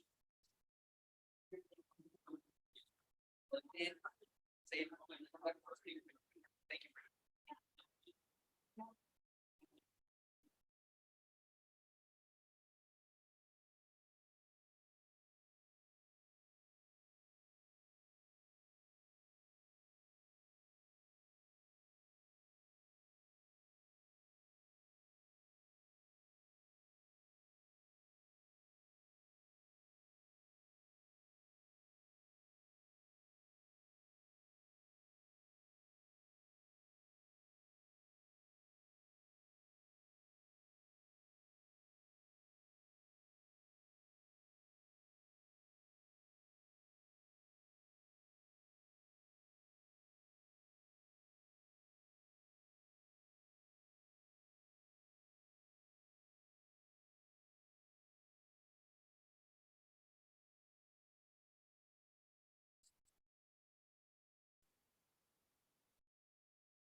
All right, everyone, if everyone wants to go ahead and take their seat, grab any sort of drinks / last items, and please make your way back to the tables and the chairs. We're gonna go ahead and get our panel started.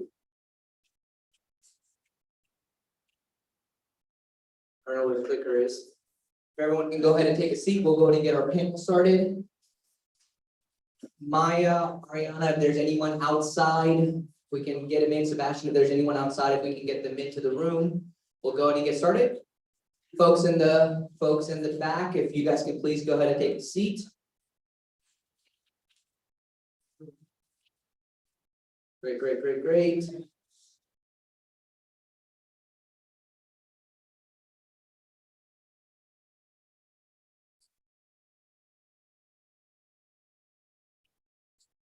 We're just waiting for our last speaker.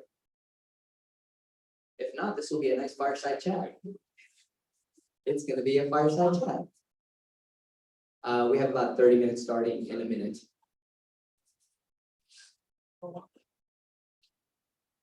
Long answers, Kimba. Okay. Okay, I think folks in the lobby are gonna come back inside the room. We're gonna go to their coming. Yep, I see them coming in now. This is gonna be I think this is gonna be very informational for the companies that pitch today, because it's, real life use case, real life investment that we've done. All right, I'm gonna go and kick things off. So I have the honor of introducing Devika Rao. So if you haven't met Devika, if you don't know Devika, I'm gonna go and start with the personal connection. Devika has been a great friend of mine for a good bit of time now. She's very generous, very caring, definitely knows how to crack jokes, make a lot of jokes around the office, all the funny sitcoms, but someone that I admire very, very much. And on the professional side, she is CEO of O'Neill Communications. All the branding that you saw here today, all our email communications with everything just so nicely structured, signage. Devika and O'Neill provide Marcom services for startup companies, scaling companies, nonprofits like ours. And again, being able to refine, strategy around communication and being able to, again, drive everything that marketing is supposed to do correctly to ensure that you capture the right audience, you capture the right dollars, and then you, again, highlight the stakeholders within either your organization or your nonprofit. So without further ado, Devika, is that good? Yeah, come on. Text in the mail, thank you. Okay, so we were supposed to have 3 people, but they always say the best whittle down. So we have a fireside chat all of a sudden with Kimba Williams, who is a co-founder and CEO of TiE, who all of you who have been Access OGs know that she was our top investment last year. And that's the great. You can always know Kimba's in a room because she has those bold outfits, and they're totally admiring them too. But also she has a great product and pitch, and we were really excited to talk to her. Welcome her back to Access. She was going through the same process a lot of you companies are going to this year. So I'm going to let you do a little bit more about TiE, but you can please welcome Kimba Williams. Wait, you guys and everybody. This is a catwalk. Before we get started, I do want to give a shout out to a few people that were not mentioned, or maybe were and haven't paid attention, but it's always good to do it. But we're really excited this year's Access has really been a community effort. So a lot of you, if you were not at the happy hour, we're really excited to welcome City of Dunwoody this year as an Access partner. They're really doubling down in the entrepreneur space, and we're so excited it chose not only TiE Atlanta, but Access as one of their programs they want to invest into. This year, we also had a very different kind of setup with not only our mentorship, but we invited a corporate partner, Jesse Wellner, right there, CEO of TowerPoint, has met with majority of your companies. Had him and his team have given some great feedback, and we really hope it was valuable, but we really appreciate the partnership, so thank you. And additionally, we had Aprio, we have, of course, Atlanta Tech Village today. And I think there's just a bunch of logos on a poster. Just make sure you applause while you walk by, okay? But we just really want to recognize that this is a community effort, and It just took a lot of people to get us to today. We're so excited. So that part's done. And so, so Kimba,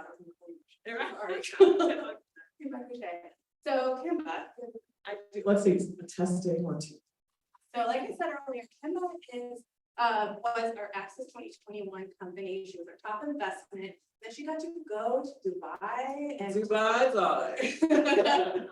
and go to the TiE Global Summit, and really just, that's a big part of TiE. We don't just stop here. We get you involved in not only our national chapters, but our global space, right? So tell us a little bit, tell us what Couché is and what progress have you made from the last time we saw you on this stage at Emory?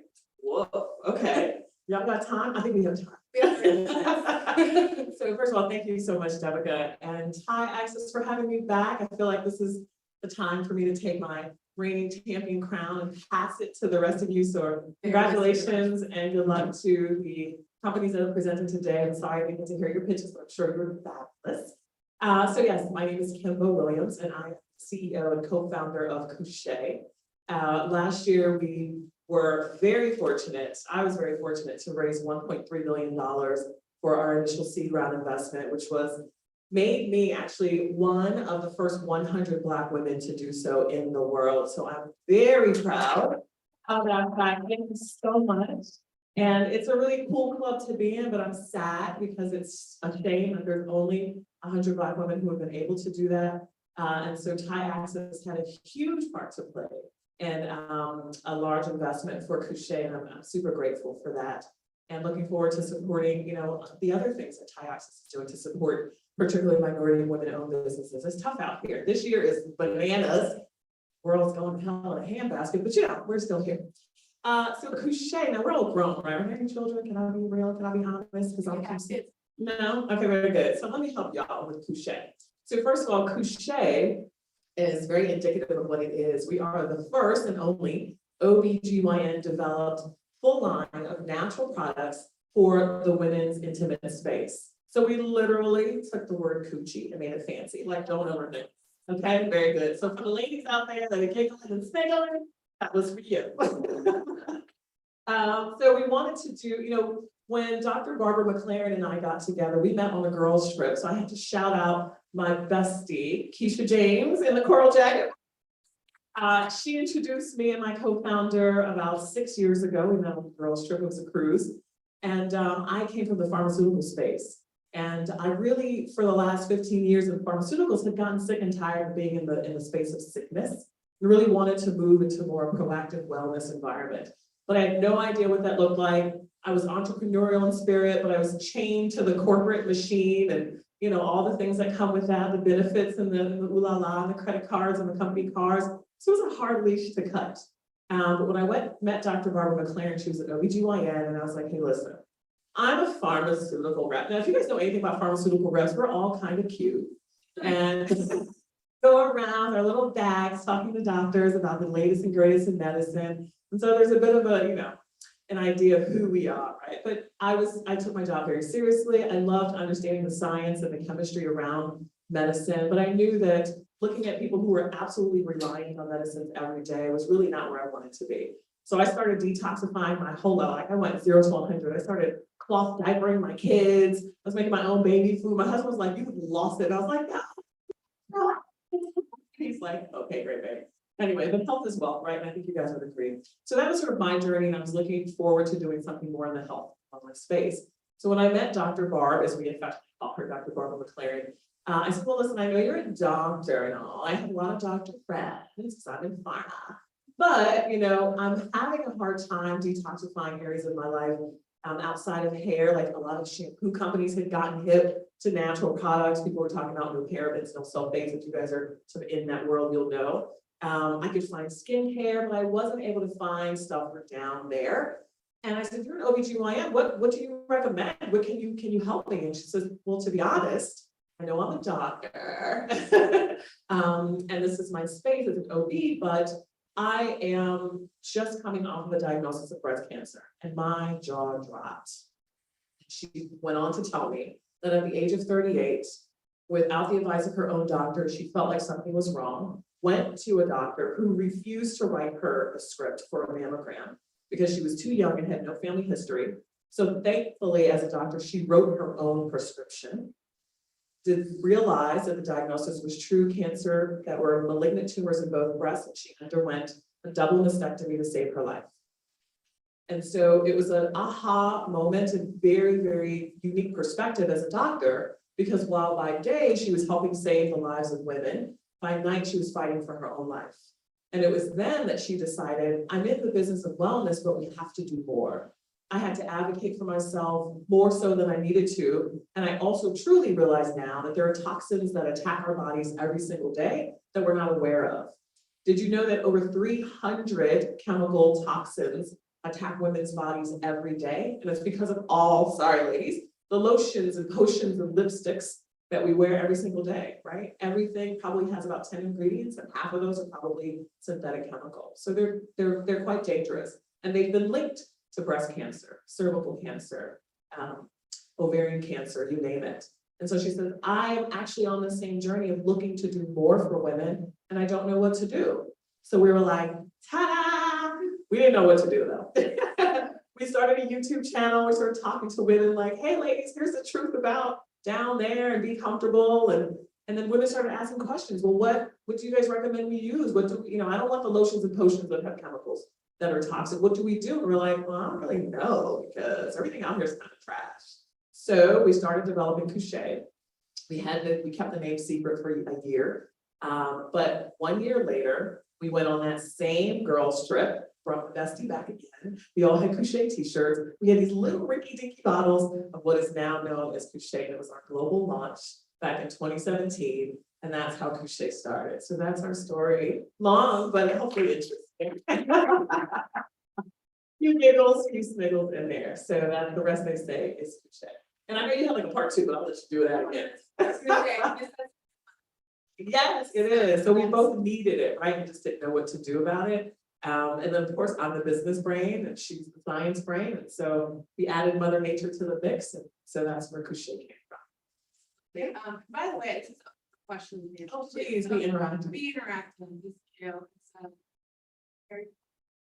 But you know, I can entertain y'all. Yeah, next show. I don't even need to be. That's a lot. So let's talk a little bit about your, you were part of Access last year. So let's talk about just going through the program, like a lot of the founders here are going through today, they're at that showcase like you were last year. Yes. So while we're talking about that, like go through that program last year as you were in that race and what you were going through and how did just the phases of the program support you? And then second part of the question, after you got the top investment, like what did that accelerate for you? You already told us 1.5 month raise, things like that. But how has this, how has the program been able to catapult your product, your company, and just you as a founder? Because that's also the part. The founder is a big part of the company as well. Obviously, you guys are here today. So answer just a little bit about that. Sure. So, I have to be honest, when I first encountered TiE, I was just doing Google searches for free money for my company. I was like, well, hell, I need money. And it needs to be free. And I came across the TiE Access competition. So I had no idea, I didn't know anybody. And I just kind of, applied and I was like, okay, we'll see what happens. And a few months later, they're like, congratulations, you're round 1. I'm like, what the hell did I sign up for? If you're like me, you're constantly looking for ways to continue to advance your company. So I applied for everyday thing. And so I kind of forgot that I had applied for this. But it was quickly something that was different from anybody else, right? A lot of times we get grant money and that's fine. It's a couple little checks. But TiE was truly interested in supporting not only Couché as a company, but also myself as the founder. And of course, my co-founder. I do manage day-to-day operations. So typically I'm taking on a lot of the day-to-day work.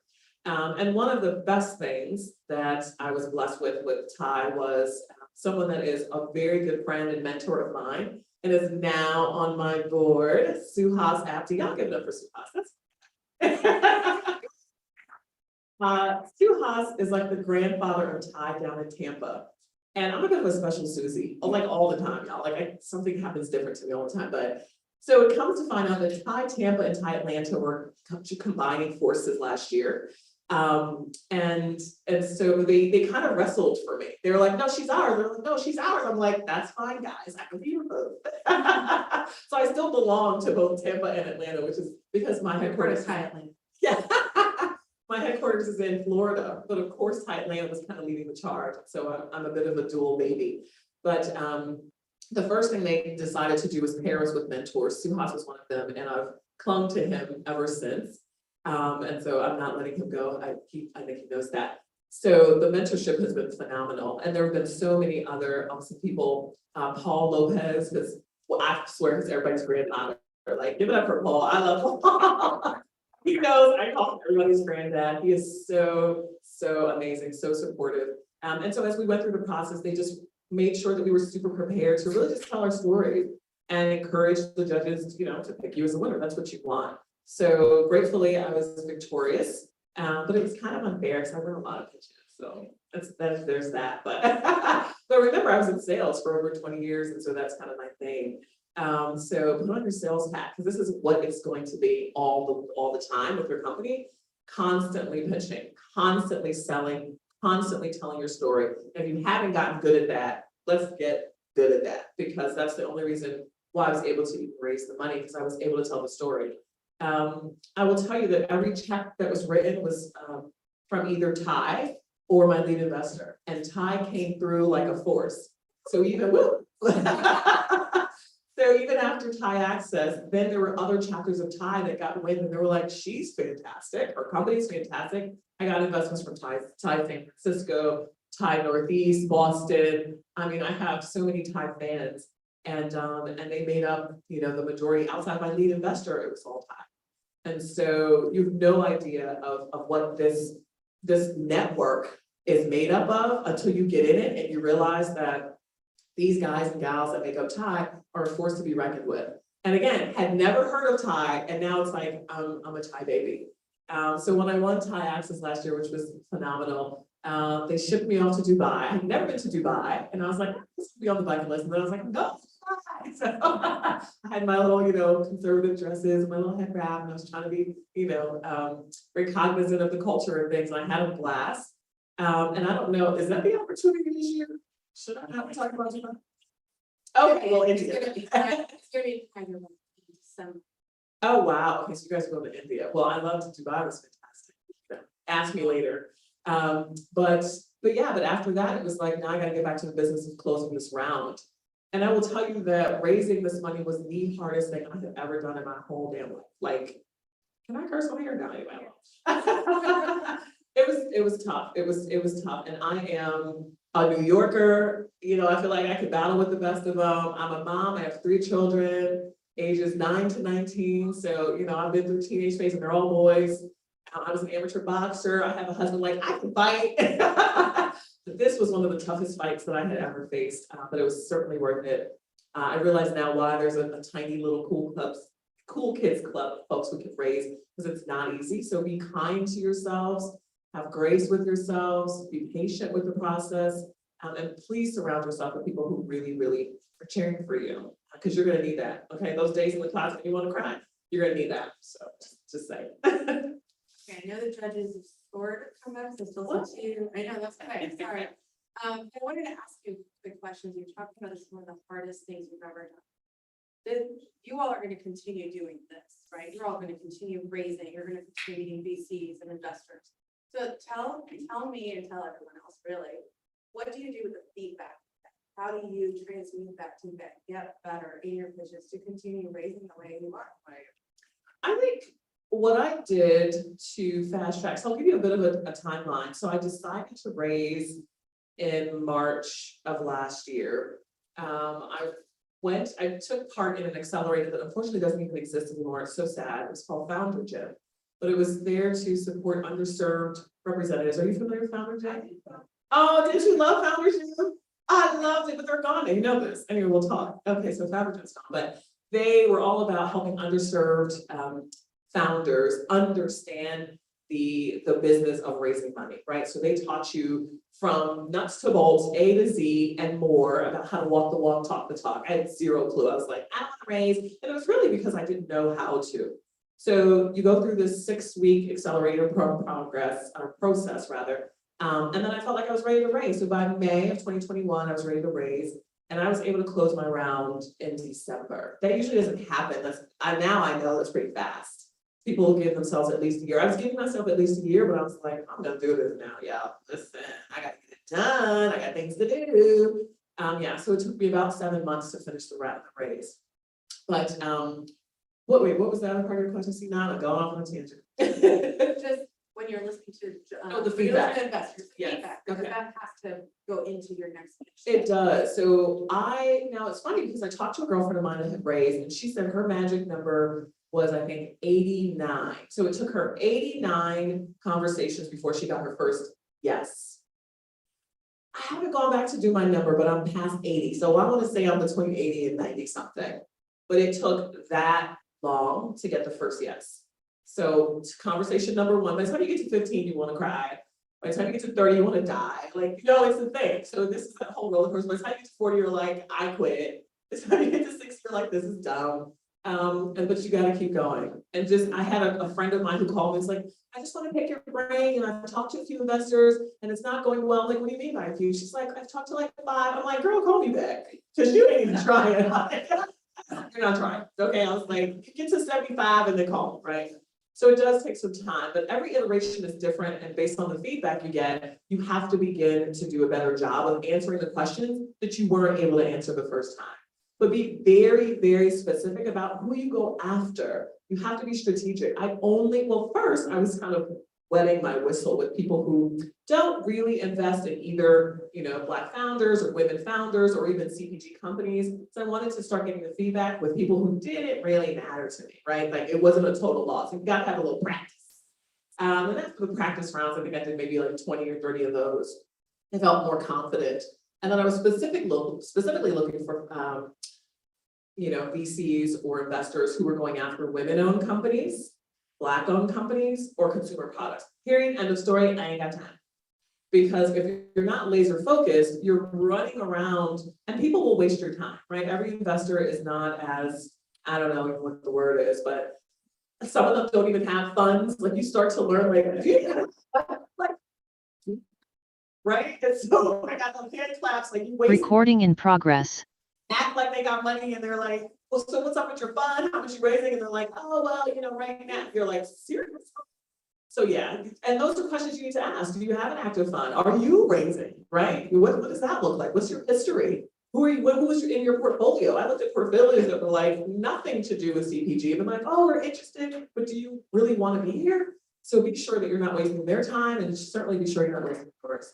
And so I learned what questions I could answer and got with Suhas or mentors or whoever, like, how do I answer those questions? Because I'm lost here. It was never about presentation because I'm pretty good with that. But if you want to bone up on your presentation, you cannot bore people. If y'all not laughing, then it's not going well. So if you laugh, I'm doing all right? So they need to be excited. They need to be passionate about what you're doing. And that's important. And then I think lastly, as Paul gives me the, hey, it's almost time to go, ask questions. Ask, hey, even if I'm not a good fit for you, what could I have done differently? Or what could I do better when you're considering a company like mine next time? So be clear about spending the time that you get, because typically you only get about 15, 30 minutes to pitch sometimes.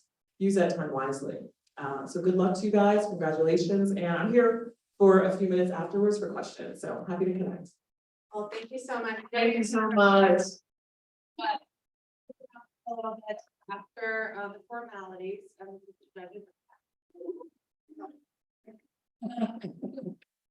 Like everybody's like sweating now. It's like, let's just go. Bye. So we'll be around to ask questions. And if you were not here on Wednesday for the happy hour, one of our board members who works, I don't know all the stories behind this, but he has offered up a much needed little treat for you all as you walk. I'll do Vanna White. Oh, the tequila.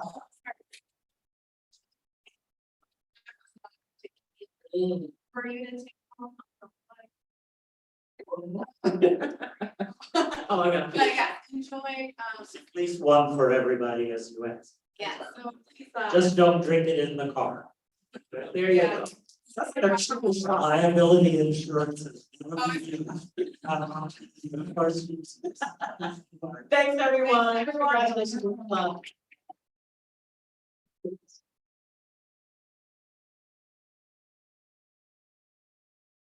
Okay, one last announcement, and then we'll do closing pieces. I think the judges had a suitable hard time. We'll show you what, everybody always says that, we'll show you why.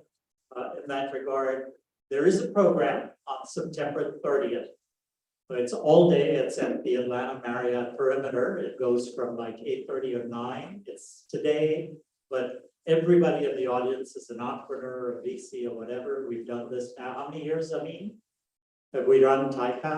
Oh, and 10 years plus. It's an annual conference. It's sort of the 4 entrepreneurs come and meet us, etc. We do have an angel pitch that afternoon, but we have 4 breakout sessions on fintech, on e-commerce, on real estate and supply and logistics, right? I think those are the 4. And then we've got keynote speakers. Frank Blake is the opening keynote speaker. If you do not know who Frank Blake is, just look up Frank Blake in Wikipedia and that might tell you something. He was also former chair of Home Depot, because our whole point is it's about commerce and its growth here in the Atlanta area. So do sign up for that. If you need a discount code, probably Devika can be. Devika is giving out tequila and discount codes. Wow, she's going to be in demand. Founders, mentors, partners, all kinds of people on this room. This is all of you. Do not run away after the ending. One is photos and group photos. You guys know if you're part of TiE, how much I love them. So don't run away. We'll probably be gathering back here. So I will find you. You know I will. Make us stand up here so that we're on to various stages, right? Judges, everybody in the room. It's just a fun day. Did you all have fun? Okay, let's see how we're going to divide out our pie. We hope to give it all away by the end of September. And so in that regard, for the judges, that's something in the middle. I mean, can you get rid of that? One more time, if you're a sponsor, put your hand up and thank you. None of these things are possible. I know we say that in every group, but that's the reality. Jesse, I'm told that we don't want to let you guys go. We think that these folks could still have additional financial help. Unit economics, B&L, wouldn't you say? You've never done it, no matter what stage you're in, et cetera. So to that extent, PowerPoint, can I tell them that you guys are still available?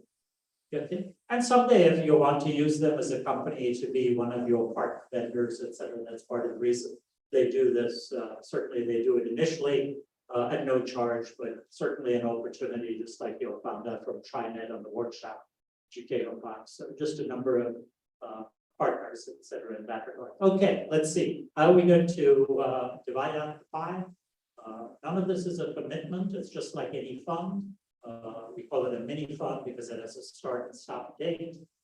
So we will appoint for 1 managing member to work with you. We sort of know who it is, but I'll send you that info by Monday. That person will be in contact. We want them to drive fast, hurry up and get the final due diligence, any tweaks to terms or whatever, or side letters, they can do that kind of stuff. You'll find they're all very good at doing it. And so in that regard, it turned out that for the 4th company, only from a ranking order, it turns out nobody was 4th. Isn't that interesting? Nobody was 4th. That doesn't mean that we're not going to invest. We'd like to invest in all 4. And the reason for that is that, whoops, wrong one. Here we go. Now I can get that right. Okay. Take that corner off. TiE and Twine came in 3rd, so we'll allocate some part of the pie with that, and very likely Sid or a partner will start working with you. We actually talked to judges. Be careful, they will want low margin watches, not those high margin, right? 350%. May not know that for sure. And then diversity, this is not right. That's right. Oh, that's right. I got an updated pitch and you're watching an old one. Start again. Okay, nobody came in 4th. There you go. He must have downloaded versus using the G drive version. Is that what it is? Refresh, okay. Go there. So we're gonna cut an equal part of the pie. Around, so Italian twine third, in terms of the slice of the pie. There we go, keep going. Oh, here we go. What we're gonna do is cut an equal slice of the pie around inclusive and diversity movements, so thanks for doing that. Again, whatever that is, but we believe it's going to be some combination of Eric and Karen, thank you, but you'll get an email, oh, sorry, diversity movement, sorry, and inclusive, so Karen, she wants to be fed good barbecue when she comes up to Raleigh next time. But she's also visiting one of our winners from prior years, Simply Works, et cetera, and inclusive, I think is likely going to be Eric, but we'll make that decision by Monday. You'll also get all of the feedback by end of day today. So congratulations, not a winner in life, but a winner just for the afternoon today. Clearly doing a lot of great things. David, you will get the opportunity of representing us in Hyderabad, India, for $100,000 non-dilutive prize offered by the Bombay Stock Exchange. If that's a busy time, we'll figure out whether you want to go in person, talk to Kimba, whether that was a good visit to Dubai. You're going? Oh, okay. Dr. Obi, I have a feeling she'll come back with all these expensive scarves and tunics and all these wonderful leather goods that they make in India. So congratulations, it really is you saw. All around, a great day. Stick around, come grab some food, you don't have to rush. We do have to be out here in about 30-ish minutes. Be careful, they make you pick up chairs and tables. Thanks so much. Bye all. If you need a parking voucher, hey folks, one more thing, one last announcement. See the guy shaking Dr. Obi's hand of Dana? His wife had surgery back in 2015 by Dr. Obi, and he said, I'm coming in, what's the max I can invest? Isn't that a wonderful story? Come get your parking voucher if you brought your team. Oh, and come get your photos up here. Yeah, Evan, where? Here, there. Come on up here for a photograph. Yep, come on up here. Thank you.